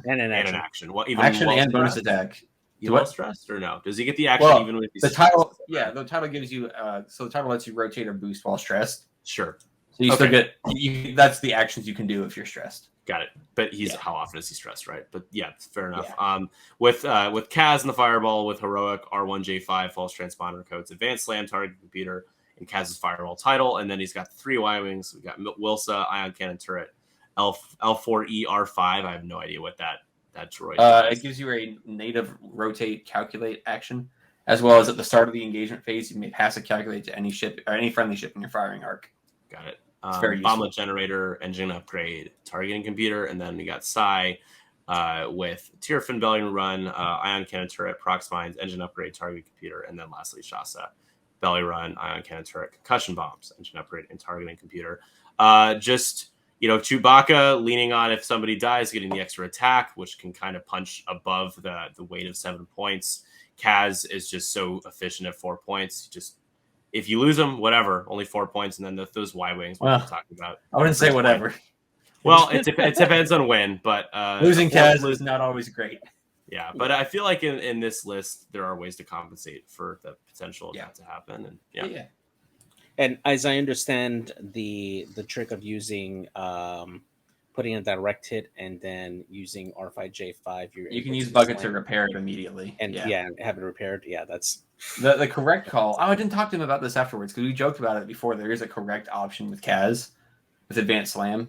If you're running Advanced Slam on Kaz, the correct option to pick is Disable Power Regulator, unless you have R4, because his blues are like the 1 banks and the 1 straight and the 2 straight anyways. So, like, if you do Advanced Slam, you do a red after your slam, may as well just flip over Power Regulator because you're going to do a 1 bank or a 1 straight next turn anyways. So it's like and then when you repair it, a bucket can repair it again because it auto repairs itself. And then you spend a bucket charge and then just discard the card and you're done. It's great. Bucket's good. Yeah, Bucket's good. I think Kaz is good. So when we were talking earlier, I think Kaz is the key to, it will be a key to a lot of resistance lists going forward. Hopefully we get some good, cool pilots in that Hot Shots and Aces for resistance. I would get Poe Falcon. You are getting Poe Falcon. I would love an I6 who isn't named Poe Dameron. That would be cool. Yeah. Tora Doza's mother. She might be a good candidate for that. So okay. Who's mom? From the Resistance show, Tora Doza. I have not watched the show. Kaz is like my favorite pilot in the game. I haven't watched the show. I've heard don't is what I've heard, so I'm like, okay. The question that I want to ask is for the efficient 9 points here for the Y-Wings. Is this the best loadout for them? I mean, it's whatever you want, really. The core of it is engine upgrade, targeting computer, ion cannon, and then you've got like each of them has a different number of points to play with. Bomblet on Wilson lets you take the Calculate Passing Droid, which is incredible. The Calculate Passing Droid is so good. Especially you pass one to Shaza and then Shaza can duplicate it. So she can kind of pass it back for free if someone shoots at her. So I mean that droid's awesome, so you gotta get that somewhere in there. Personally I like proton bombs in the other two. But then Kai has 2 points where you're kind of like you can give him R4, you can give him Watch Flash Mech, which is pretty good. Watchful's not bad when you're I2 and you can basically guarantee, oh yeah, I'm going to be in someone's firing arc so I can rotate and get a calculate if I need to. But it's really flavor to taste after that. You can put expert handling on them if you wanted to. But I really only barrel rolled to like get good starting positions. After that, it was never a roll. But I count 38 hit points in this list too, which is not bad. Yeah, that's beefy. A lot. Really beefy. All right, into top 8. So we have Zach Bart with Vader in the X1, Hate, Elusive, Pattern Analyzer, Afterburners, Rexler Brack with Juke Ion Cannon, 2 Jingoist with Deadman Switch, and Wampa with Elusive, which is, again, the right call. We're going to hammer that home, huh? I have, because I critiqued it, and people didn't like it. I got shit for that. I do want to really quickly, just Zach told me that no one ever remembers this, but Zach won LVO 2020, and he says that nobody ever mentions it to him. So I just want to give him a shout out. He won LVO 2020. Well, tell him to win LVO not right before a pandemic. In Final Salvo. So. Yeah. Win LVO before not a pandemic, and we'll remember. Ugh. All right. Yeah, we got to start playing with LVO, don't we? Ugh. I know. I got to do that too. He's so damn broke. So the next list we got here is Jonathan Grasser here flying the Empire here with Monarchy, running Seven Sister, Moff Jared, Proximity Mines, and then we got in the Dauntless title Darth Vader with Malice, Juke, and HLC, and then Deadman Switch on the Jingoist and Wampa with Elusive. Another appearance here of Seven Sister on Monarchy, really nice because again, if you set Monarchy up to block, that's a big base that goes in, and somebody comes in, they decide to take a red focus, you can Seven Sister and tractor them, move them away from range 0, and now you have a tractor range 1 shot into that ship from Monarchy. Really good. And then Moff Jared giving that red boost at the start of the during the system phase, and that can help out either either one of the TIE fighters or Vader if he needs to get into a better position. You know what Seventh Sister is like? Seventh Sisters just like is turn any of your Empire ships into Ketsu. Yes, exactly. I'm just like, bump someone. All right, here's a tractor. It's You're even welcome. Better on Oiken. And keep them there at ring 0, and then they can't rotate, right? They can't even rotate if you keep them there. It's like, I'm not going to move you, so sucks. Ugh, stop! I hate some disgusted. It is. It's like I dreamed about it for like 2 days. I gotta know, Tanner. So on your level of upgrades and cards that you hate, we have Neen Num, we have Paylob, and now what? Seven Sister? No. I still think Torkel Mux is up there. Oh, yeah. Torkel Mux is the bane of my existence. Like I hate Torkel Mux, and I'll tell you what. I hate Torkel Mux even more when I played in a GSP game and I was running Rebel, which I never run. And that's when Ahsoka first came out. And I was super excited. I was like, oh my God. Or no, it wasn't Ahsoka. It was Hera. And I was so excited. And here comes an M3A swarm with Torkel behind it. And I didn't understand 100%. Like, I was like, oh, they can't kill Hera in one round. I got Hera Garvin. Oh, no, they can kill Hera in one round. And she never gets to shoot at I6, and it just makes me so angry that it's not even funny. I hate Torkel Mux. Torkel's definitely one of like the most feels bad cards in the game. He's so cheap though too. It's just like when they made him cheaper in like the 2.0 days after like that whole swarm became popular. I'm like, you made him cheaper. You made him cheaper. I think Captain Pyre for me is up there for FO. Just Commander Pyre, Commander Pyre. There you go. Double stress. I think Juke is up there for me a lot of like, screw you, especially on Vader. Just like, here's 4 hits. Also, I'm going to like turn one of your things into an eyeball. So you're welcome. I agree with you on the Juke. I don't like Crack Shot. Crack Shot is up there too. Just like, so I'm just going to crack it. Crack Shot on Duncan Howard is even worse because it's just like he will get it. And a Crack Shot on Anakin in the Delta 7B is absolutely brutal, man. It's brutal. It sucks. In Contrail had Crack Shot, so he's like, okay, so you got a Fuel Link, cool. So and it's a crit, so Crack Shot. I got one crit, so I roll the evade with Han. It's like Crack Shot. The Fuel Link, Panic Pilot. I'm like, God damn it! God damn it! I had already added stress, so he's triple stressed. All right, ban Crack Shot. Here we go. Let's start the campaign. No. Don't put it on ban Crack Shot, man. Come on, don't let Duncan take Crack Shot, dude. Come on. Yeah, they're gonna have to tweak some of that. Anyway, whatever. We'll move past that. Can I get Mark's list? Because you can absolutely have Mark's list. Dear friend Mark! I love Mark Myers. Shout out to Mark Myers for being one of the most positive and upbeat dudes in X-Wing. I freaking love that dude. Absolutely fantastic. And he was running again one of the 2 good Resistance lists. He ran Poe, Rey, and Kova. Flyboy Poe has obviously the S-Foils, Ferrosphere Paint, R4 Astromech, Overdrive Thruster, Munitions Failsafe, Black 1, Heroic, Jamming Beam because it's free, and Proton Torpedoes, Rey, Rocket, Heroic, Novice Technician, Rose Tico, Finn, Ray's Millennium Falcon, an Engine Upgrade, and Covenel with the standard loadout of Heroic, R4, and Leia. It's like they gave her just enough loadout for that for a reason. And I just want to point out, if you're a statistics person, you should look at the odds of Heroic on Rey with Finn Gunner.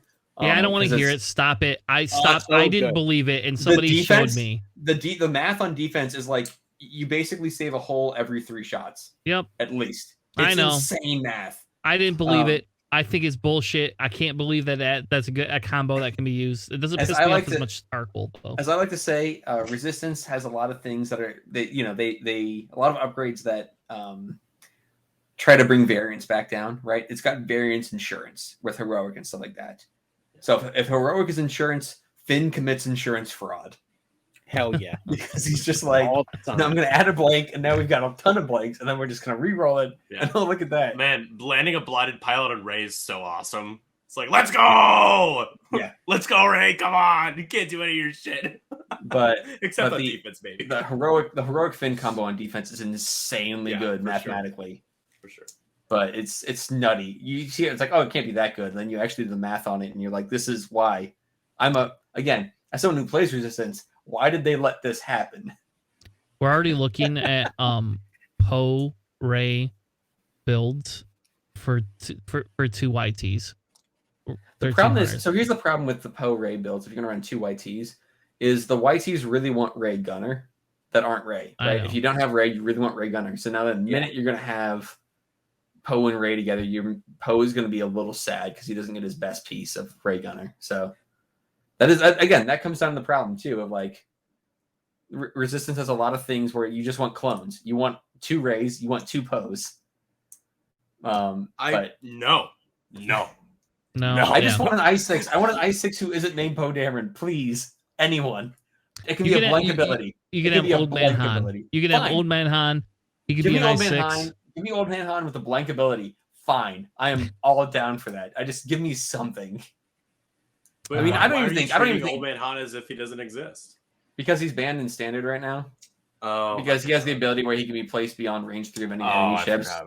But it was like after they changed it from you can't score points in the first turn, I feel like that doesn't matter anymore, right?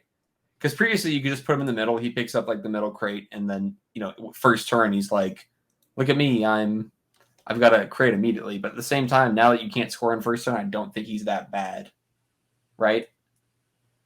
Like I don't think that not that bad. I don't think he's that impossible to balance. Of like, okay, you can't pick up a thing, but who cares? All right. Yeah, so the next one is Andrew Schmidt. You want to take it, Nick? Sure. Just so exciting talking about all these resistance lists. Yeah. I know you should be excited. It's very exciting. Poe Dameron, heroic R4 Astromech, Froster Paint, which is so freaking good. Oh my god, Froster Paint's good, guys. I know you can break the lock, but we'll talk about it later. Proton torpedoes, munitions failsafe, overdrive thrusters, Black Wand jamming beam. He's got the foils because I got the foils. Finn resistance transport pod, only 3 points now with Predator, heroic, and perceptive co-pilot.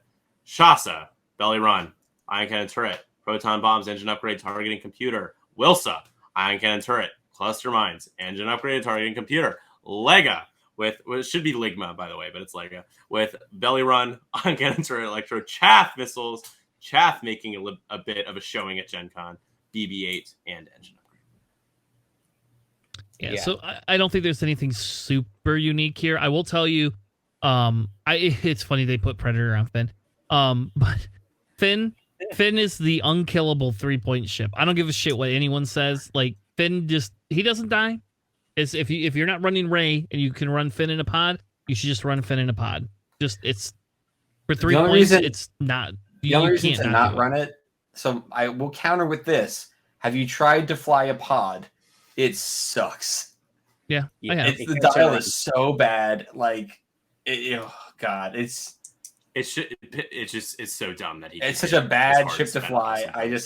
Like Finn and Ray have great abilities, but like flying those things just makes me depressed. Of like, I guess I'm on a one straight. I guess exactly. It's like running Rebels. Come on. I got Y-wings and Rebels. I always flew A-wings in Rebels. They're much more fun. Yeah, the problem though with it is that the second you do any sort of stress maneuver on a pod, that's it. It's done. Yeah, it's just screwed forever. Yeah, it gets nothing out of it. Now, I will say for this list here, I do love the imitation of the FO bomber's ability with BB-8 and being able to boost it and launching the chaff missile. That is a really handy tool for this particular list. I like it. It does feel like that Invincible meme of like, look how much they need to have a fraction of our power of whatever. Yeah, it does feel like that meme though of like, so you got to spend like 7 points to get like a fraction, just to get that innate ability. But oh yeah. All right. Don't worry, Nabi. I know you're messing with us. There's a list that somebody in this podcast is on. So why don't you go ahead and read your list, Mr. Pim? There. I don't even need to read it. I can tell you exactly what's on it right now. I'll close my eyes even. Bullshit. Bullshit. All right, moving on. Here we go. We've got Poe Dameron Resistance Flyboy with Black One title, integrated S foils, heroic overdrive thruster, R4 astromech, proton torpedoes, and heavy laser cannon because I don't believe in Ferrosphere paint. And by that, I mean I don't remember Ferrosphere paint, so I went with heavy laser cannon instead. And it was heavy laser cannon did work for me. I'm so in love with it. We've got Kaz with Notorious, false transponder codes, R1J1 or R1J5, excuse me. Bucket. as he's known, Advanced Slam, Targeting Computer, and the title. Then we've got Wilsa, Shaza, and Kai, each one of them with engine upgrade, ion cannon turret, and targeting computer. Wilsa's running with Lars, the droid that passes calculates, as well as bomblet generator, and the other two have proton bombs. And I think Kai has Watchful Astromech, which I used a few times. It's not bad. Watchful Astromech for 2 points is like, it seems okay. I like it. I think it's really good. For it's the points value, it's really good. Yeah. I think where you're like points-wise, it's fine. I think its ability's fair. I think it's good for like, it's just good, you know? And I actually agree with you with the HLC on Poe. We have a local Corey who has not ran HLC on Poe, but he's ran it on some of the other X-Wings. And I just think at an I-6, it's like Vader. You get an I-6, you're going to go last. You're going to be able to get somebody. Even if you're second to last because you're running against a Vader, your Poe's still going to be able to get a bullseye on somebody. Like, it just is, you know. The thing I loved about it was I can spend an action repositioning and an action getting a mod, and I'm still throwing 4 dice, but I'm not committing to a proton torpedo. Yep. Because firing like a single mod of proton I don't fire single mod of proton torpedoes. Like I did one game versus Sandy today, and it didn't do so well, and that's my reason. Yeah. Like I don't trust him. I don't trust even double modded proton torpedoes, man. I don't trust those either, but I still use them. But yeah, I don't trust single modded proton torpedoes. So like I'd rather just dummy fire the HLC, and it works super well against fire. Like I played against fire sprays 3 out of the 5 matches. And it was great against fire sprays, and it was great against there's another large ship I faced. I don't know. A Reaper. No. Against Reaper, same thing. It was just super great to have that threat and to really kind of burn stuff down. Technically, it's a medium base, but it's fine. Whatever. Medium bases, large bases. Anything that's larger than a small base is super easy. It was also my third round game was a very close one. It ended up being it went to 12 rounds. And it felt like a 2.0 game at the end where it was Poe versus Lee Mackay and Boba Fett, and Poe Poe did overdrive things. But I just got on Lee Mackay's tail and just heavy laser cannoned her 2 turns in a row, and she couldn't do anything. And it's just that like you said, at I-6, you can basically guarantee it, and you can stay further back without having to get up close and personal for 4 dice, which is kind of what I liked. Is like I don't have to commit as hard. I can stay a little further out of damage, and I can still just throw 4 dice. It turns out more dice is good. Yeah, and it's fun. It's thematic. Yeah. AMG was right. More dice is more fun. Yeah. Unless you're fighting Vader Defender. No, then fewer dice. Fewer dice is more fun. You know what the best is? Kanan going, "Hey Vader, you can have 1 less dice." See, Kanan, I feel like you're talking about upgrades that feel bad to play against. Kanan is one of those. I know it. Kanan is an annoying ship who's just like, I'm not going to do much damage, but everybody in my local is going to be very happy that Monday I'm not bringing Kanan, Eamon, Boba.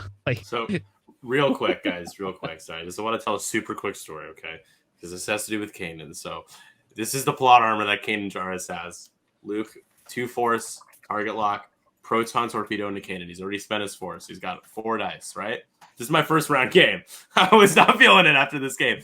4 blanks. I'm like, well, shit, that's not great, right? Not a good start. So I'm like, all right, target lock. 3 blanks and a crit. I didn't even get to change the hit to a crit. And then he rolled natties. And I was like, I'm gonna die. I'm gonna die. This is so bad. That is the worst, man. The chances of that roll are so small. It's so bad. So I was pretty pissed about that. Mark was giving me shit about it, Mark Myers, because he's like, come on, man, you can't get it. I'm like, but dude, it's so tilting. Like, it's just so bad. It's so tilting. Oh, but it's such a bad taste in my mouth, man. That was rough. That's what Dion said. Like that Dion, every time Dion would shoot at one of my ships, it was the same thing. It was like, are you gonna Kanan that? Like sometimes he was reminding me, like, do you want to Kanan that? Oh yeah, sure, I'll Kanan that. What the fuck? Like, thanks for the reminder, bro. Like, I probably wasn't going to, but if you're gonna tell me I should, then maybe I should. Remember those triggers, man. Well, no, there was other reasons I didn't do that. There were specific reasons for it. Save the shot, yeah. Although you can get them, 3 force as well, which seems like an insane amount. I'm going to go on record and say I actually did try that for 2 weeks, pretty aggressively with the patience. Yeah. It does not work in that build. It is not very good because Kanan is a 3 and Eamon's a 4, and it like either you're so far back, like you have to really play really far back, which means then my Eamon can't do 1s and 2s. Yeah, and it's only in his turret arc, right? And he can't take multi. No, so, it's like, how only do in the front. It's not even turret. It's fucking just front. Right. Yeah, that's tough, man. That's tough to be able to get patience to work. If it was your turret arc, yeah, I would all day long, boom, 100%. Because then they're not going to shoot at Kanan. Nobody shoots at Kanan then. And then you know what you do? You run into a rock and take a force back. If you had 2 crew, I think it would be decent because you could get a Mandalorian upgrade, Mandalorian crew. Yeah. And then you could do the reinforce, get the force back. But yeah. Oh, that'd be so good. Oh my god. Don't say these things. Give them 2 crew. Give them 2 crew, MG. Do it. I play the fuck out of that, so you know me. Greg, ban Kanan. Give him 2 crew. I can hear Greg. I can hear Greg. Coward. He kept calling me a coward all day. He would walk behind me and go, coward.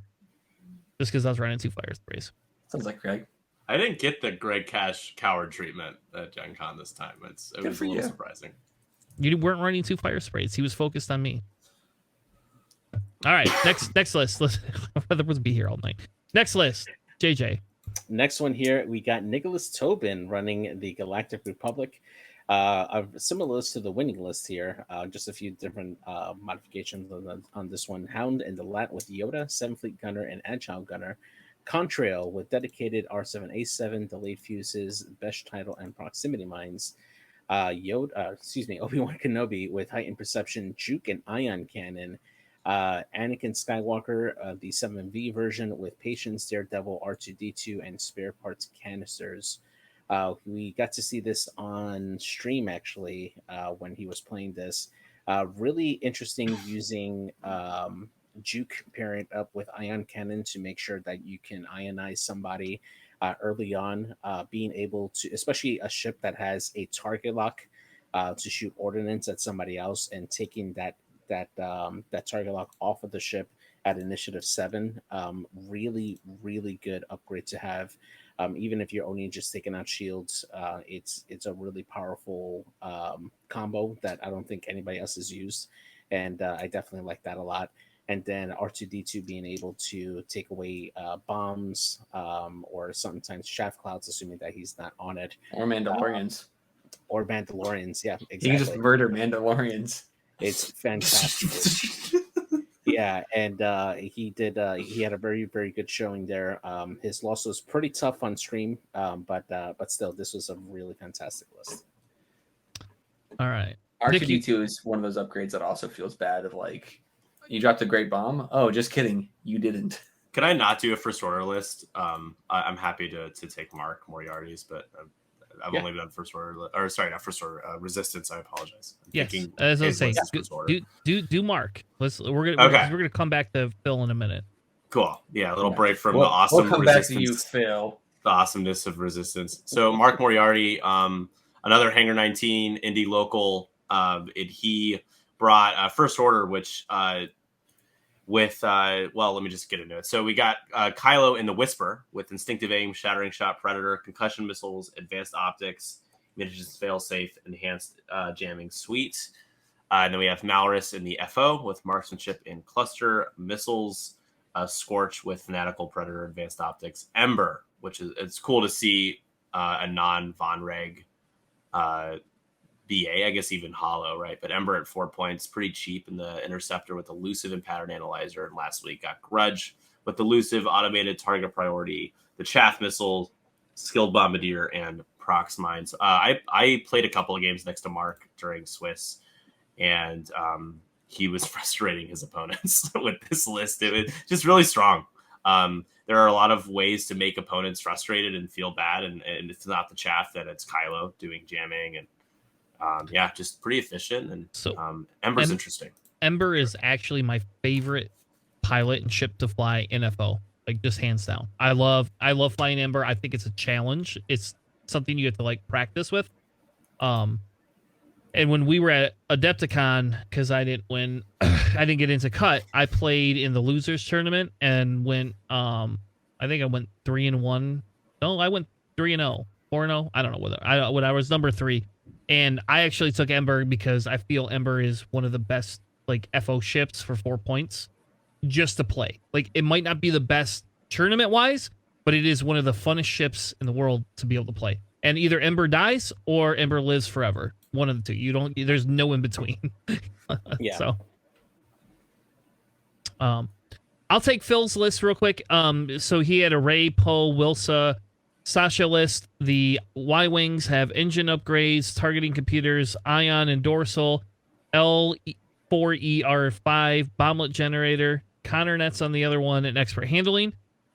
His Poe had overdrive thrusters, R4, ions, daredevil, heroic, and ferrosphere paint, which I do love as well. Yeah, and noting that's Commander Poe, not Flyboy Poe. Yep, Commander Poe, so every other churn Poe to be able to fit into that list. And then we have Ray with heroic, Rose, Finn, Ray's Millennium Falcon, engine upgrade, and supposedly Deadman switch, but I'm pretty sure that he swapped out that for patience, because when he played Brendan in round 5, he had patience on Ray, which by the way is actually really good.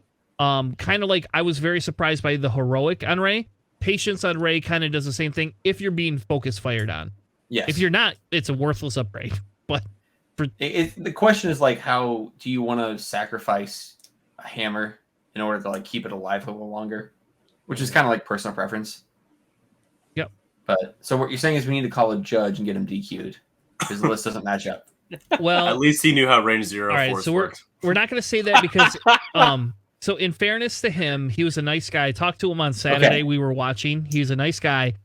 I don't think I don't know. I don't know how when I played Destiny, yeah, they check lists and it was a whole thing. Like if you had an incorrect card, you were told you had to swap the correct card in right away, or you're DQ'd, no questions asked.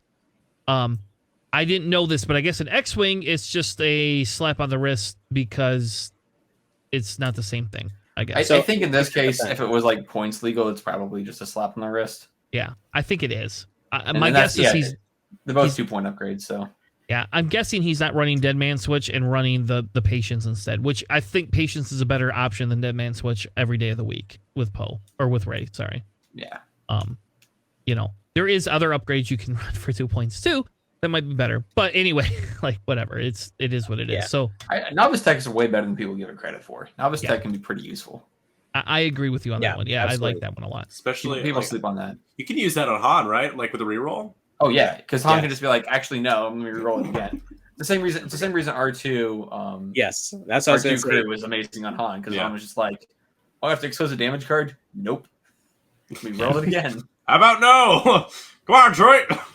Roll it again. So I will say, and this, I don't want to spend too much time on this because we're almost at 11 o'clock, and I know some of us have to get up in the morning. JJ specifically.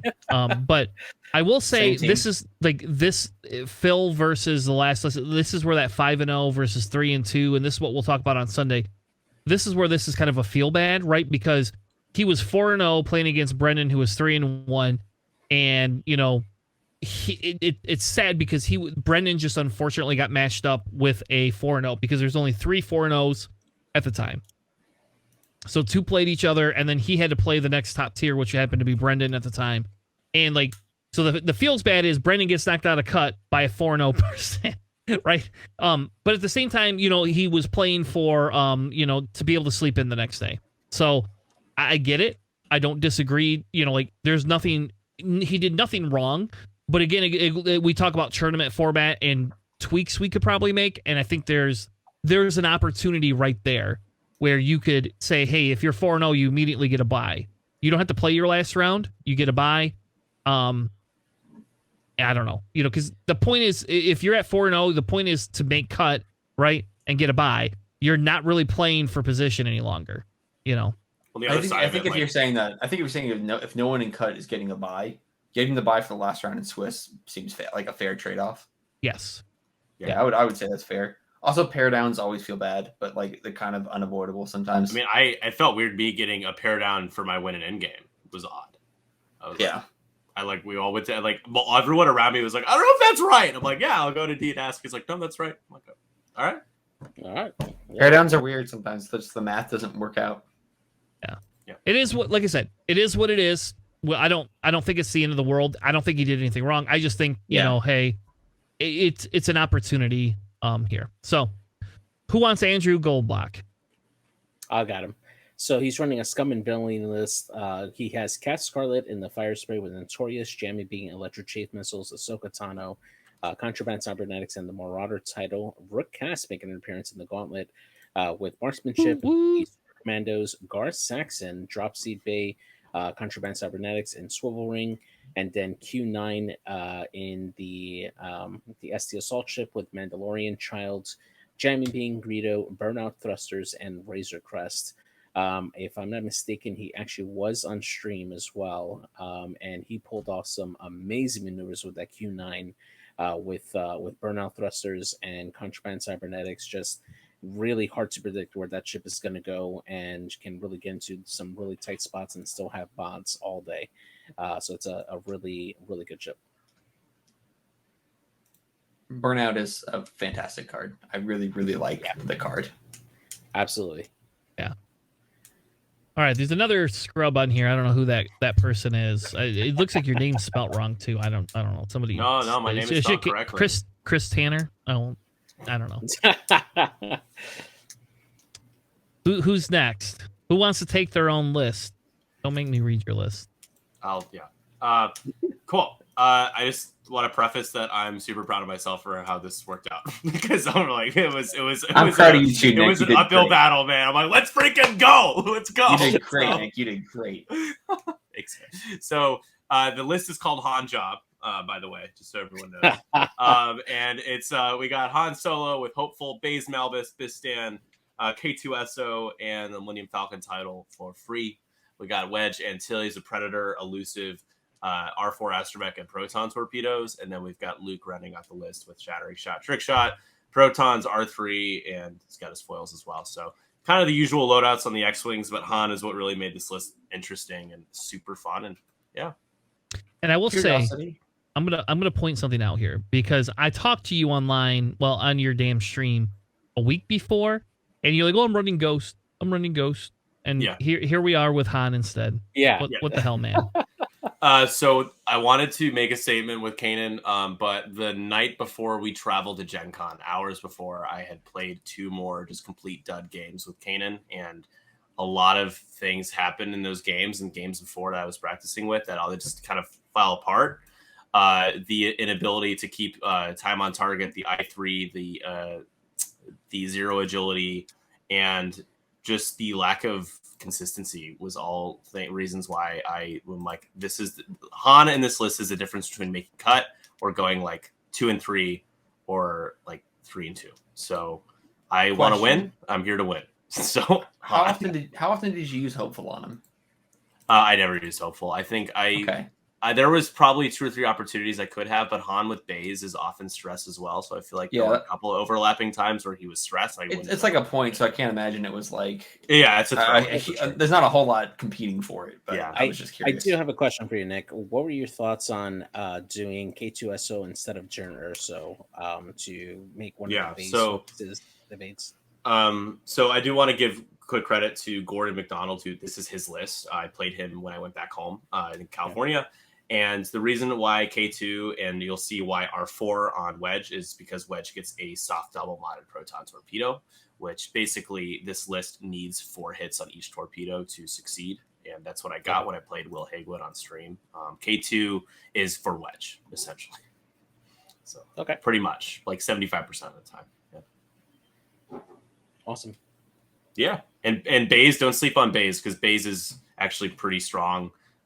The ability to get up to 3 focus tokens when you bump is really good for the point cost that he is. Yeah, and actually I was going to tell, there's a guy in our local who's been running Ahsoka, Han, and Callus. Callus, yeah. Yep, that's like been the list he's been running nonstop. So, and he has not been running base, and I think that's a good solid addition. Mm-hmm. Yeah. It was a good time. It was Han just adds a lot of high initiative, hard punching flavor to the list, and yeah, it was really fun playing on stream, and going 5 straight wins was cool too. So. Yeah. All right. Who wants Cam? JJ. Yeah, so Cam running Scum and Villainy as list kind of similar to what we had built up for Tanner's list. Boba here with Fearless, Electro Chafe Missiles, Contraband Cybernetics, Slave One, Ahsoka Tano, and Veteran Tail Gunner. Koshka Frost with Notorious, 000, Seismic Charges, Contraband Cybernetics, Marauder, and Veteran Tail Gunner, and then Kane and Jarrus with Maul to give him that second force here. I definitely like the loadout for Koshka, just really leaning into the stress, so that way Koshka gets that extra die there, and then Notorious, in case you decide to shoot, is going to shoot back with you. Strange makes this a very, very dangerous fire spray at Initiative 3. And then Boba with Electro Chafe Missiles. In our testing that we've done for the double fire spray list, was definitely a very, very welcome added addition.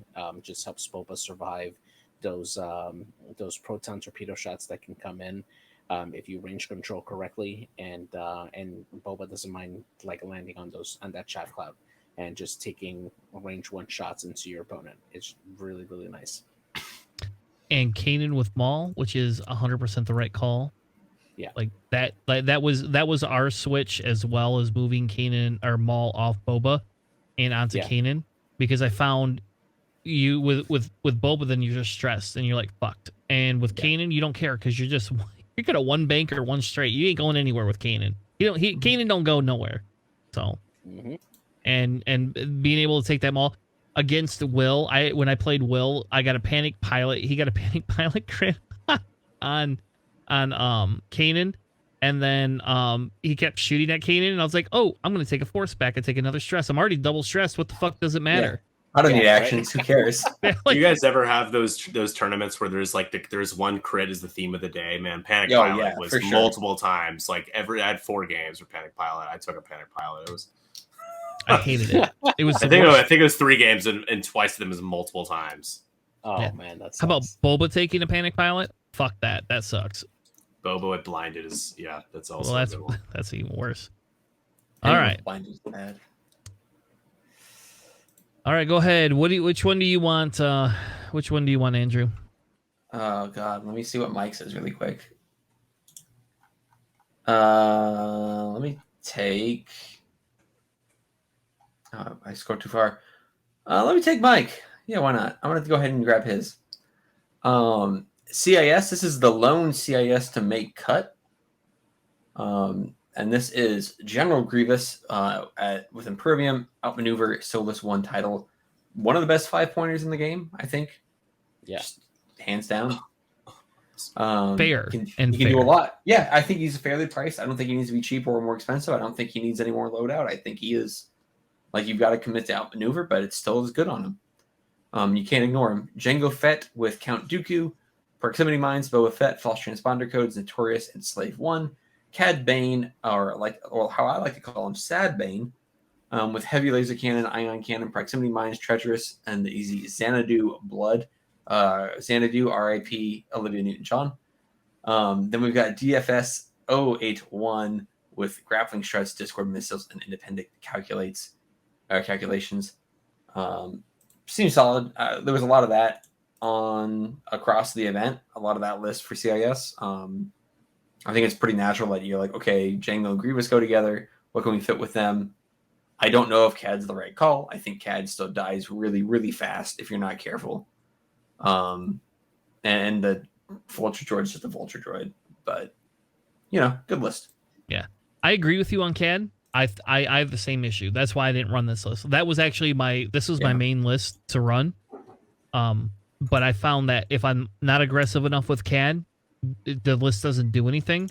Yeah. And if I'm too aggressive with CAD, he has a 50% chance of dying every time. I just don't know what you slot in for the extra 7 points. Like, starting with Grievous and Jango seems right. It's just, what do you do with the 7 points? And I don't know if there's a good answer right now. I guess you could do Baby Boba and get an extra, the fire spray. It's also a very, very good option. I did. Which one? Pre Vizsla. Oh, Pre Vizsla? Yeah, okay, I could see that. Yeah. Oh, that's right. I think Lou the Lunatic's been flying that a lot of Jango, Grievous, and Pre Vizsla. Good to know, because I think I face him this week, tomorrow. So. Oh no! Oh no! Thanks for giving his list away. I think he's flown it twice already in the league, both on stream. So, not giving away anything he hasn't already shown. Yeah. All right. So then Brian Harper and Justin Baumgartner. Justin's list is the Vader, Faroff, Wampa, Iden, and 2 Jingoists. We already talked about this list because he played me, so I'm gonna kind of skip over that. He's your best friend. He was a nice guy. How about this? He was a nice guy. Perfect. We had a good game, so like I have no qualms against it. I will say when he did the whole barrel roll with Vader and I almost one-shotted Vader pretty much, that was a highlight of the day. So because if I could have actually gotten a crit and killed Vader, I guarantee you he would have tilted and walked away. And that I will tell you that was my closest game. So I either won by a shitload, and then his game was like 21 to 16 for the final. The funniest thing is because this was before lunch, and what happened was we were starting to set dials and they called time, and he was like, oh hey, I don't know if we have to keep playing. I was like, oh, let's just ask D. And so I called D over and D goes, yeah, you guys keep playing. Yeah, where are you at? How long you been setting dials for? I was like, I don't know, a minute, 2 minutes. And he's like, yeah, just keep playing. I decree it. Just keep playing. And like Justin looks at me and I was like, he's like, keep playing. Because Justin was leading at the time, right? Like, so like for him, it was an easy win if he just calls it right there. So that's one thing D says, like the way he judges it, he doesn't leave anything at the players. Yep. So like, you want to keep playing? Yeah. If you guys keep going. And you know what? It was good because Justice still won, right? He still won fair and square, right? And so it was still a deserved win on his behalf. Though I had that game if I fucking had not lost Canyon. But anyway.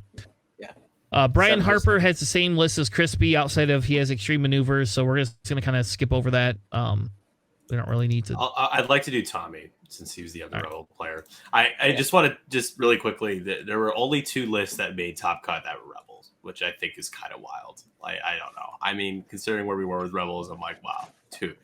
Over 3 days, only 2 made it, and it was 2 from the same day. Tommy's flying 3 X-Wings. He's got Wedge with Marksmanship Elusive, Protons R3, Luke with Protons Afterburners, Colby Sperato Notorious, still hilarious, R4 Astromech Contraband, and then Fen Rao in the Sheath with Leia and R4. So lots of. I do want to shout out. I want to shout out. I loved seeing Tommy's list because he was flying a Amazon Prime themed Sheathapede shuttle that I painted for him. So seeing that on the table and the special dial cover I painted, I was like, hell yeah. If you guys don't know Tommy, he's got a whole string of shuttles that are painted like delivery trucks. He's got a USPS Lambda. He's got a UPS Upsilon, I think, a DHL She, and then this Amazon Sheathapede. It's a great series that I'm very honored to be a part of. That's awesome. Hilarious.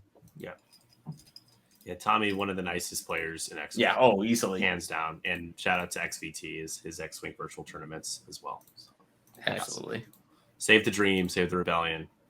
I could do Dion as well if you guys are cool with the 2-for-1. Cool. Dion for when does he play X-Wing? Got to play X-Wing finally, and he did really well, and I'm proud of him. And he brought first order. He's got Grudge with Elusive, Automated Target Priority, Electro Chaff, Skilled Bombardier Prox Mines, Dread Chaff, Skilled Bombardier Prox Mines, Malrus in the FO with Marksmanship Elusive, and Cluster Missiles, Scorch in the FO with Predator, Fanatical Advanced Optics, and rounding it out, we got Kylo, Wilo, Instinctive Aim, Shattering Shot Predator, Concussion Missiles, Advanced Optics, Munitions Failsafe, and that's Crispy's list, right? Same thing. Yeah. Except which I think I guess that's the lowest, like the same loadout that Mark Moriarty had on his Wilo as well, or at least it's almost the exact same. So yeah, that is identical to Crispy. All right, and he just net listed is what you're saying. So hold on, he did, and he admitted it to me, like because I played him round 1, he admitted it fully, and then I asked him how many times he had played it, and he like kind of stopped talking. I was like, you don't have to tell me. I'm just saying, like, it just seemed like you were trying to make it out like you hadn't played it a lot, but I'm pretty sure you did. And then the best was, so he's like, yeah, I played it. I've been playing it since Crispy won my blah blah blah blah blah, and I was like, oh, that's cool. I was like, it's a cool list. I like it.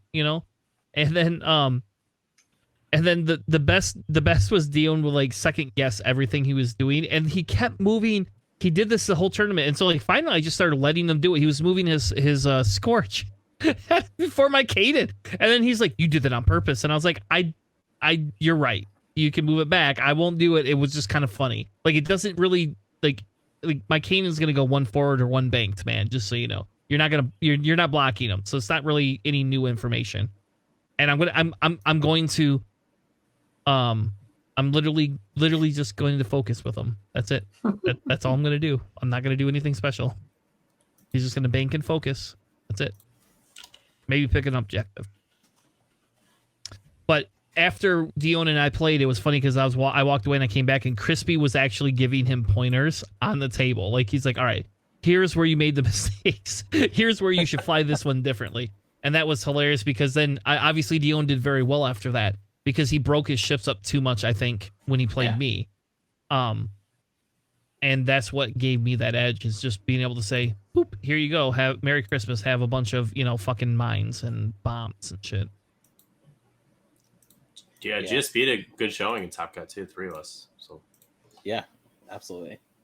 So the last list here is Will Hatewood's list here for running the Galactic Empire.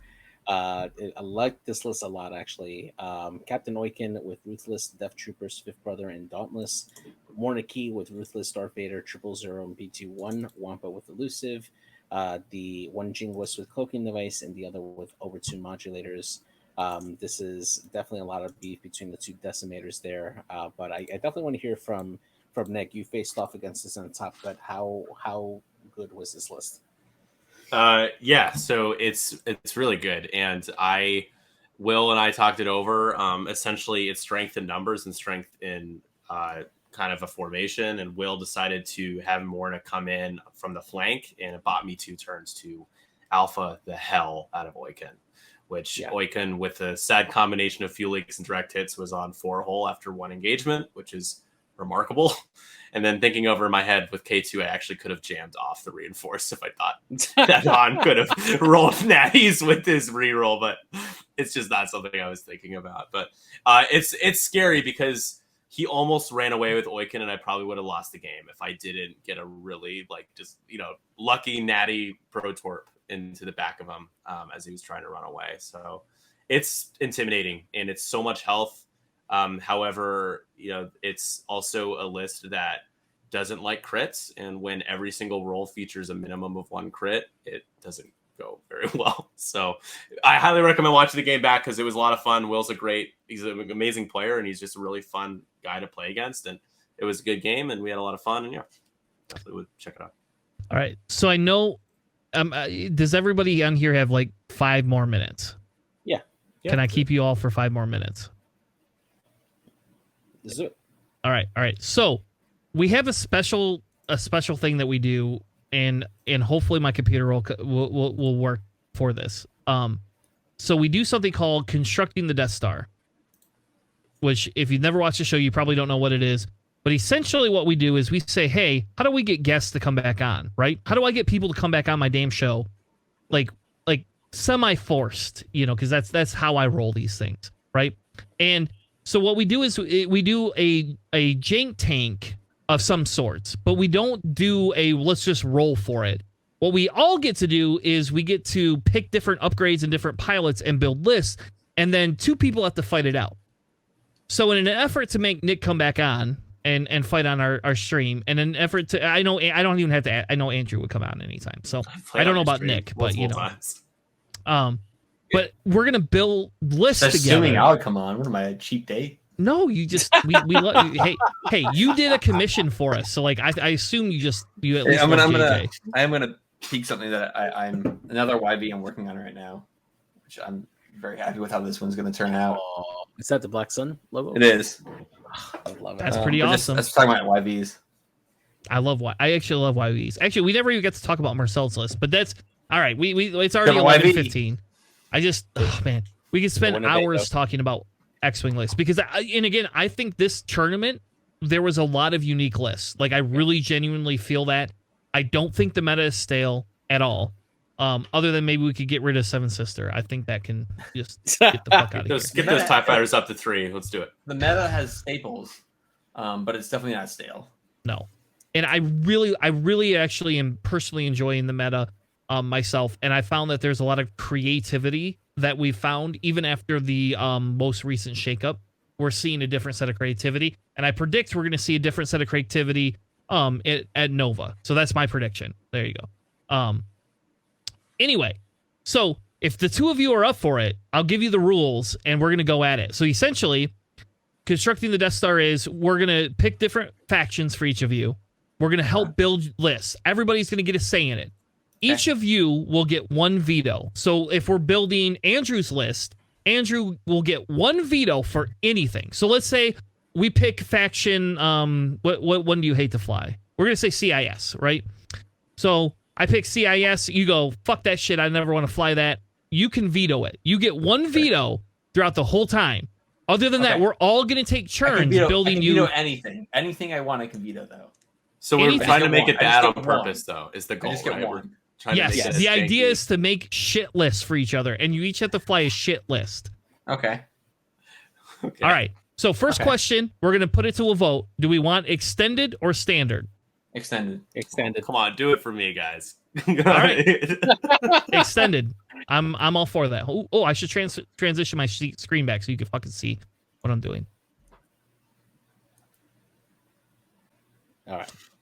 All right. Can we all see the stupid screen? Okay.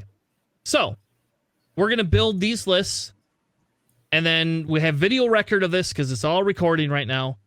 So who wants to be the first victim? Do we want it to be Andrew or Nick? I'm in. Let's do it. All right, Andrew. So here's the deal.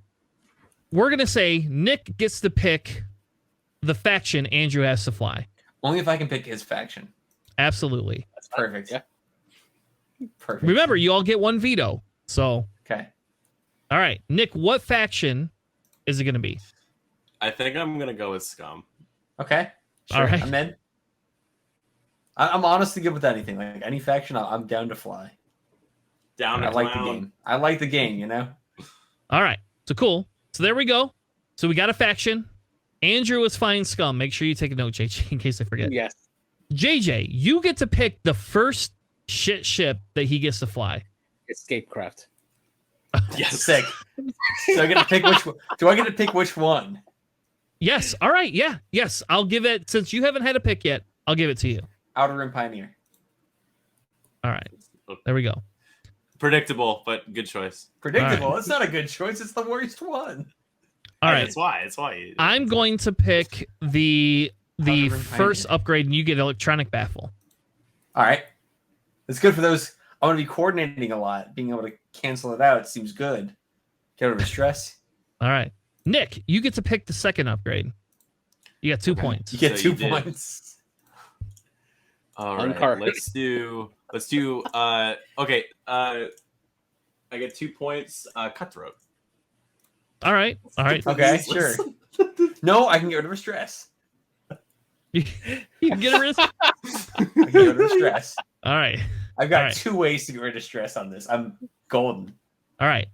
Now, Andrew, you get to pick the next ship. I do? What ship? Yep, I'm going to give it to you, baby. What ship do you want to pick? Customized YT-1300 Light Freighter. All right. Let's go. All right. Now I'm going to be a dick. Nick, what pilot do you want to give him? Has to be named pilot, though. Okay, I'm going to make it perfect. Let me double check L3. She's got 15 loadout. I2. And then Lando's isn't bad, yeah, because Lando's actually can be somewhat. Lando and Han both like L3. We have to do L3 options. Yeah, absolutely. It's got to be jank. It's L3. Yeah, for sure. JJ, what are you going to give him? All right, let's see here. I'll give him. I get the title, right? Do I get the title? Only if you that's I've got it. It's free. It's free. Nope. I was gonna say it's free. Nope. You don't get it. You don't get it, you bastard. You got to pick it. So I'm giving you Jabba the Hutt. Okay. Yes. What? Oh my god. Somebody load out. All right. So fine. So we're gonna go. Here we go. We're gonna go back to Andrew. You can pick what you want. You get the next pick. What the hell do you want to put on this? All right. I hope someone picks the title for me because I've got to go with Rig Cargo Chute. Yes, I love that. Actually, God damn it! I love that. Yep. Yeah. Yep. Just use Jabba the Hutt. Just start dumping cargo everywhere. That's awesome. And I too, yeah, that's great. Yeah, just keep being like, I'm gonna move, drop, move, drop, move, drop. All right, I'll give you the title just because I'm being nice. Yeah. But I'm gonna pick your next ship though. That's fine. I'm fine with that. I can, as long as I get the title. There's still so many points left. This is outrageous. You got 11 points. Yeah. No. Yeah. You. Let's see here. What do I want to see you fly that we don't see that often? Oh, I'm a big know. Skirg fan. If that changes your mind, I do No, like the it doesn't. Skirg You're gonna bomber. fly a G1A Starfighter. I can deal with that. JJ, what pilot is he gonna fly? You got Forlom and Zuckus. Hell yeah, Zuckus. Let's go. Oh, that's not bad. Yeah. All right, Nick, what are you gonna give him? All right, hold on. Give me a second. I'm There's looking 10 through points. it here. You got 10 points of options. Okay, got it. Okay. 10 points of options here. I think squad leader. Okay. Let's make you a coordinator. I'm gonna veto a squad leader. This is I'm gonna burn the veto on squad leader. So I get to pick something else, or did I burn my choice because he vetoed it?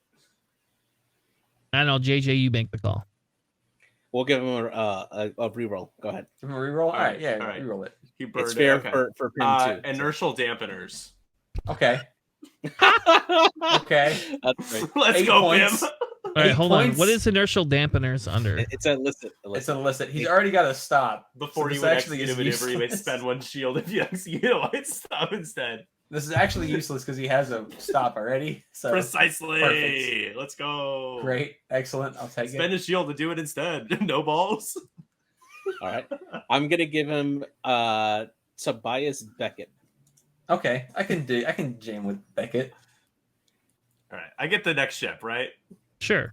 I haven't picked the ship yet. We got to do the Y-Wing. Come on. Let's go. Okay. We got to do the Y-Wing. I think we're We're gonna end up with weird points though. Oh, We it's, could put it in national. yeah. Oh, sure. Yeah, I'm gonna veto that. I want to use all the points. I don't think Okay. I'll say All this. right, it's not a veto, it's a reroll because we already used a veto. Reroll it. Yeah, So, yeah, reroll it. All right, so that's Well, I'm the give me a host. I second. veto whatever the fuck I want. Well, with respect, I would like to reroll then.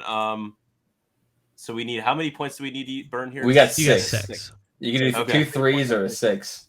Yeah. Those are your options right now. 2 3s or a 6. Okay, got it. Hold on a second. Oh, this is tough because I kind of want to give you something not bad, but I mean- really want to give you something bad. I mean, I'm gonna spitball one. All right. Guild Bounty Hunter. Is It's from the I3 Razor Crest. I was gonna say Overseer Yeshin, Mining Guild tie, but yeah. I mean, yeah, I guess, yeah. Okay, that's yeah, that's fine. Or we could give you a Kinagila. I could jam a keep. Oh, but Tarani's a 5, just 5 points, not 6. No. Yeah, all right, There's go for it. Dengar. I can't think of Or anything Tel's else. an option. That's just too good, man. You could take That sounds- Sabine. Tel's an Sabine- option. Sabine Lancer. That's an Yep. option. You could take Sabine Lancer. I think is what there's a 6-point Fang fighter, right? That isn't Fence 7. There's old Tarok, old T. Mm-hmm. There's one of the IGs is 6 points. Oh, too bad. Oh man, that sucks. I thought there was What? a 6-point gauntlet. I thought we had a 6-point gauntlet. No, there's unfortunately All not. 7s. We can do the 6-point. Again, Tel Travera, the 6-point jump master. Okay, how about Lats Razi? Okay, yeah. Let's do Lats. Sure, why not? That's a YV. Lats has 16 points of upgrades. Yeah. Ooh. There's actually a bit of health in this list. So who gets the next pick now? I do. I haven't picked. Yeah, this should be Tanner for sure. Oof. I'm gonna give you Greedo. Oops, not BT1. I'm gonna give you Greedo. Okay, it's not great at I3, but we can deal. Yeah, We can deal with that. we can deal. We can cope. We can try. All right, Dude, whose pick is it now? Is it mine? JJ. Okay, JJ's thing. And you can't use all the points. Don't put like That's 15-point fucking upgrade on there. No, JJ, if you're my friend, you should give me rig cargo chute. I was actually just going to give you the double crew maul, for 10 points. I don't really want double crew maul. I don't really want that. I don't really want that. Well, you already vetoed. You already vetoed. You did. That's the rule. You can have rig cargo now. Points. Ironically, I'd rather have squad leader than inertial dampeners. That did make it worse.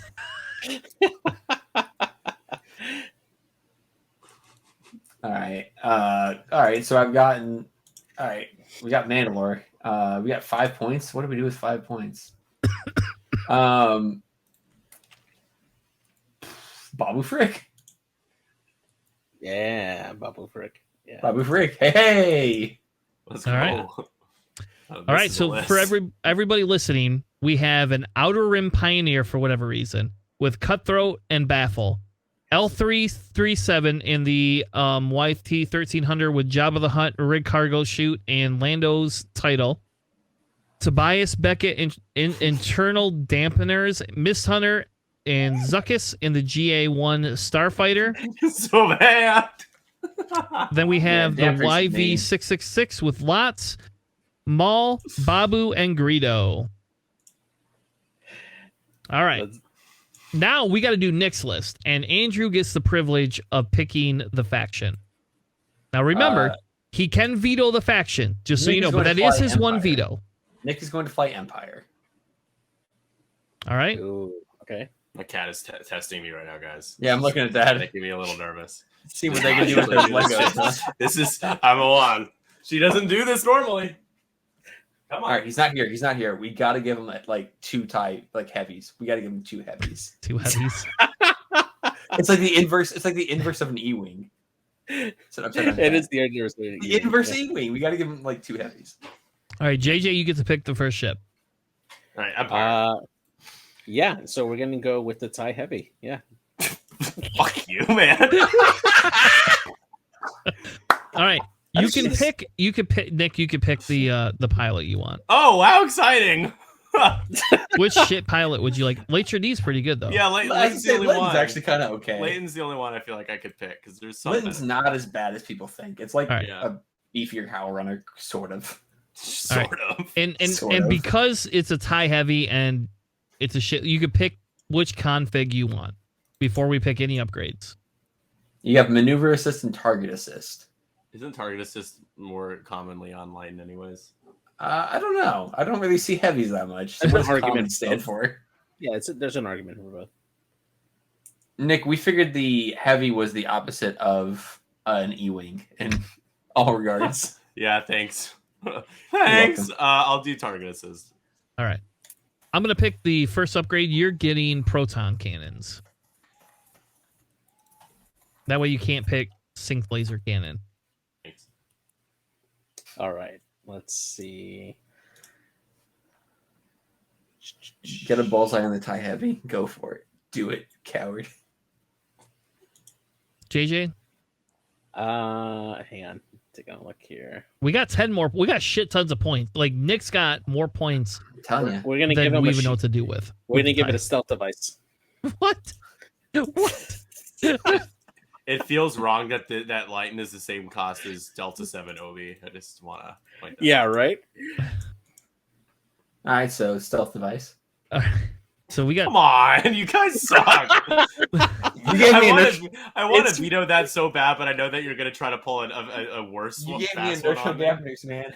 This I is your I loss. wanted to do That's it true. twice. I almost did it twice. If I was able to pick sooner, I would have given it to you again on Lats. So. all right. Well, it looks like you can have fire control system, electronic baffle or tactical, or skill bombardier. Hannah, you pick. Some of me really wants to see this tactical scrambler actually work. Yeah. I do really want that, but at the same token, like I like to say electronic baffle so that you could fucking Turn get off rid of stealth your device. stealth device. Stealth device. instantaneously.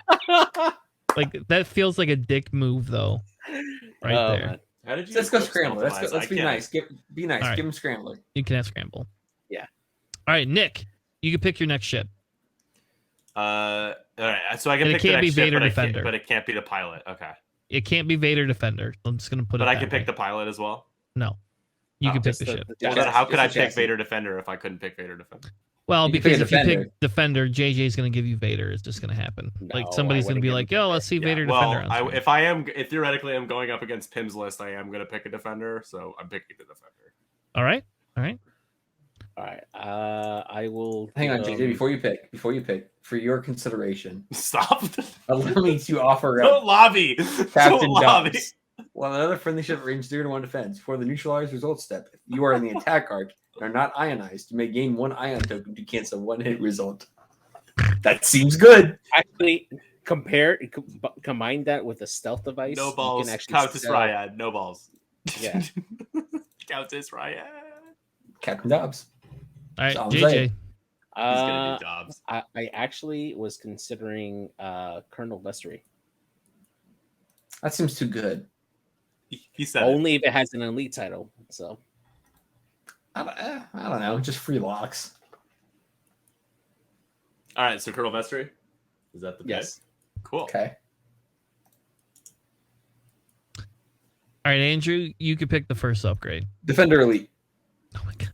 Why would you give him Defender Elite? No, why? Yeah, that's actually you just played yourself, bro. No. You just Hear me freaking out. played Hear me out. They suck. Oh, All right, Nick. Oh, you, it's not an argument there. It's a Nick, much what worse, upgrade do you want? It's a much worse upgrade, even with the ability. It's still bad.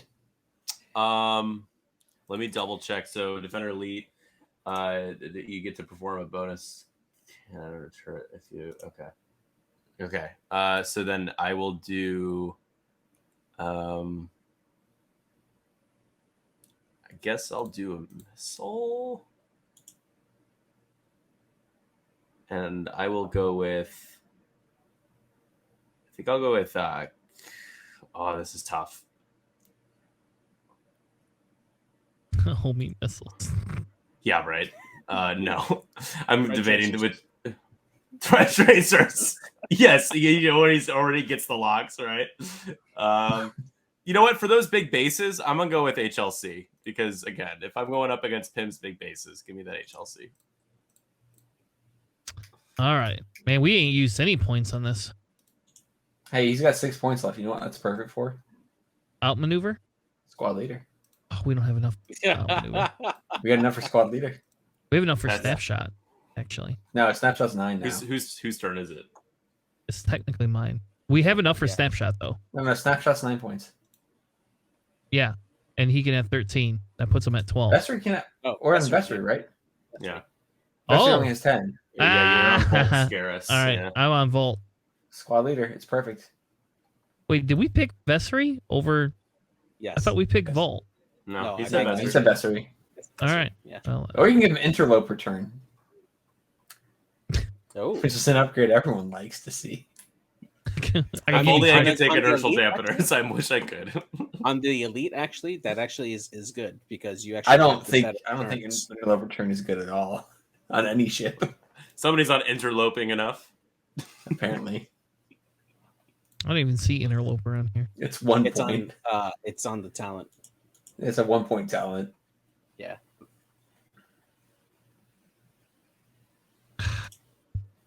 Feels like a waste with It talent does. spot. Squad leader, 6 points. It's perfect. Nobody wants squad leader. He's Or the give him leader. juke. Give him juke. That's it. With I'm gonna the give you elite debris title. gamut. Fuck it. You can have debris gamut. Okay. It already has a native. It already has a native evade though. Yeah, but it doesn't have a native red evade. All right, that's fine. That's a dick. That's a great point. All right. Give him juke. No. I'm gonna give you. Give him juke. Make Where's him where's take Daredevil? You not Make get me take an Daredevil. evade. You get Yeah, Daredevil. okay. So that means you have 4 points left. That's, You take a that's missile or fire control, baby. Whose pick is it? It's Pim. Threads. Yeah. Fuck yeah. you, dude. I was gonna say threads. That could be good actually. All right. I'm gonna pick the next ship. You're gonna get a TIE fighter. Instead of giving me FCS. Come on. Come on. You get free. He gets free locks anyways. Who cares? It's true. Which TIE fighter? Howl? Oops, not a Phantom. Well, Yeah, I don't know. no. We haven't seen a Phantom. No, TIE Fighter. Time for Howl? TIE Fighter.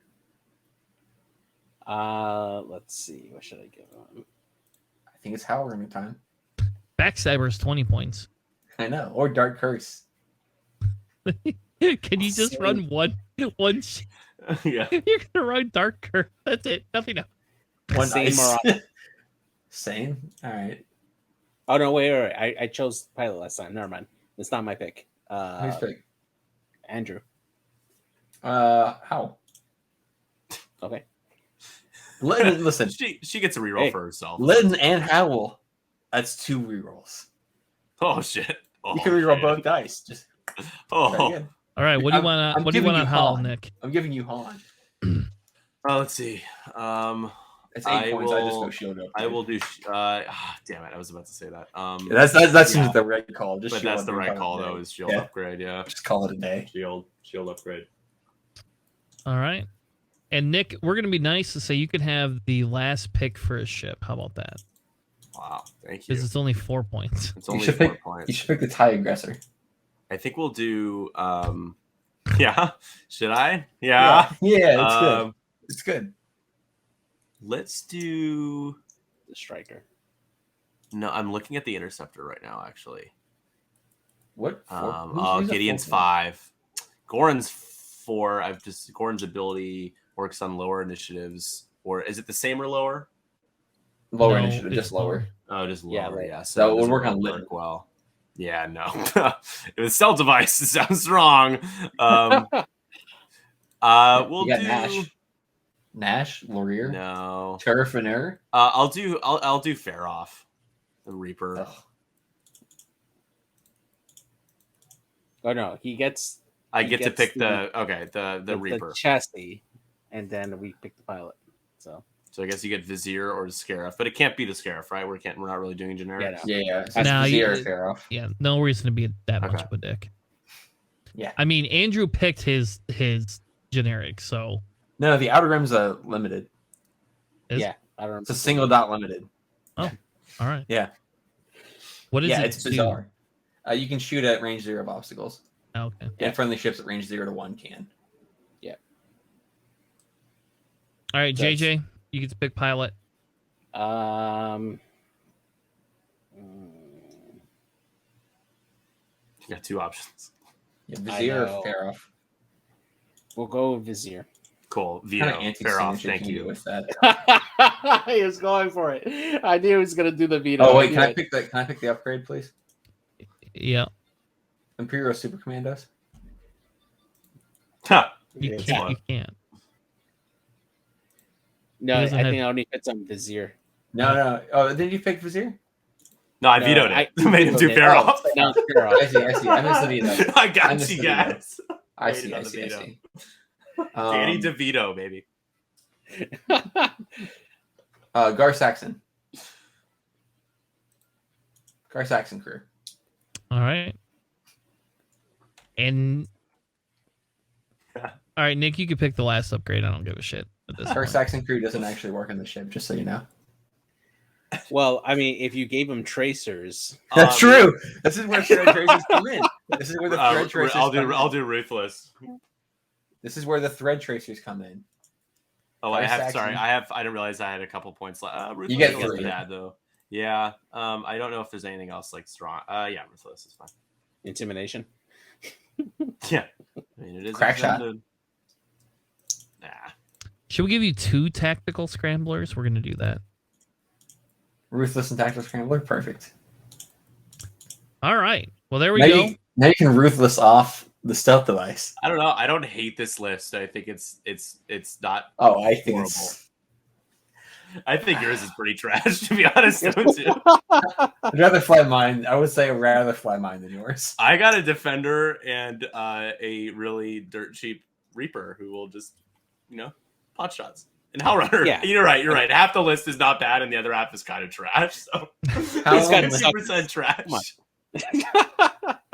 All right. Well, thank you all. Thank you guys. Thank you, Andrew. Thank you, Nick. Yeah. Before we leave, why don't you guys go plug where the hell they can find you, what you do, all that fancy jazz. That way, anybody listening who doesn't know who you are, which they probably do, but just in case, can come out and find you. Sure. I'll go first because I need to go to bed because I need to get up in the morning. So I am on Instagram as Pim Miniatures. I'm on Etsy as also Pim Miniatures. You can find me there. You can also find me as one of the guys who runs the Team Junkyard, formerly Team Jawa events. We're pretty much always running some kind of fun, janky, weird format with a lot of cool price support. Much better price support than at Gencon. I can guarantee you that. Your $15 goes a lot further there than the $30 there. But like I said, just follow me on Instagram. Etsy if you want. I paint chips occasionally. I've got a long backlog, but we can talk. That's me. Good, because we might actually need another one. Honestly, that was kind of I think I did that in 3 days. Oh, cool. Well, good, because I liked it, and we have a Michigan GT coming up that I might commission you for it. All right, but let's not talk about that on the show. Nick, where the hell can everybody find you, and what the hell do you do? 312 Squadron on Twitch. It's our gaming group here in Chicago. And we have a Facebook page, YouTube channel, and Twitch is where you can find us streaming, usually on the weekend. We're actually streaming a couple games of XWing this Saturday evening, and hope to see you there. And we also stream in-person XWing, and it's a good time. So if you guys want to have a good time, swing by and say hello. And thanks for having me, guys. It was a lot of fun. And I will be back. Don't you worry.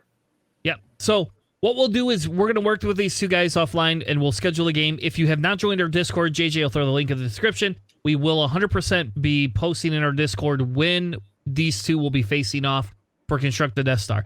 If you would like to get in on the Construct the Death Star piece and you have a decent mic so it doesn't sound like static all the time, hit JJ or I up on Discord, and we will get you on the end of the show at any of the weeks, and we will build Construct the Death Star. It's one of our favorite segments that we get to do. And it's better than Jing Tank because it's not randomized, and we actually get to fuck each other over, which is the best part about it. Especially Thread Tracer. That's right. I'm sorry. That was a dick move, but I mean, he put inertial dampeners on a ship that can already stop. You're welcome. All right. Yeah. Fair enough. Either which way, if you have not followed us, check out all the links that we have. Follow us on Twitch, whatever you want. If you want to subscribe to us here on Twitch, you're welcome to do that, or you can head over to Patreon and subscribe to us. Within a couple of weeks, we'll have some cool new things that nobody else has that we will be the first to do. With that being said, thank you. See you Sunday night, 9 p.m. Eastern. There's a possibility I might be flying on next stream Saturday night, depending on what happens. So, yes, please, come on. There's a possibility Saturday night I might be, depending on who comes over to my house. So we have some dice turns to play, though. It's going to be hard. But either which way, we'll check you out later. Have a good night, and see everybody on Sunday.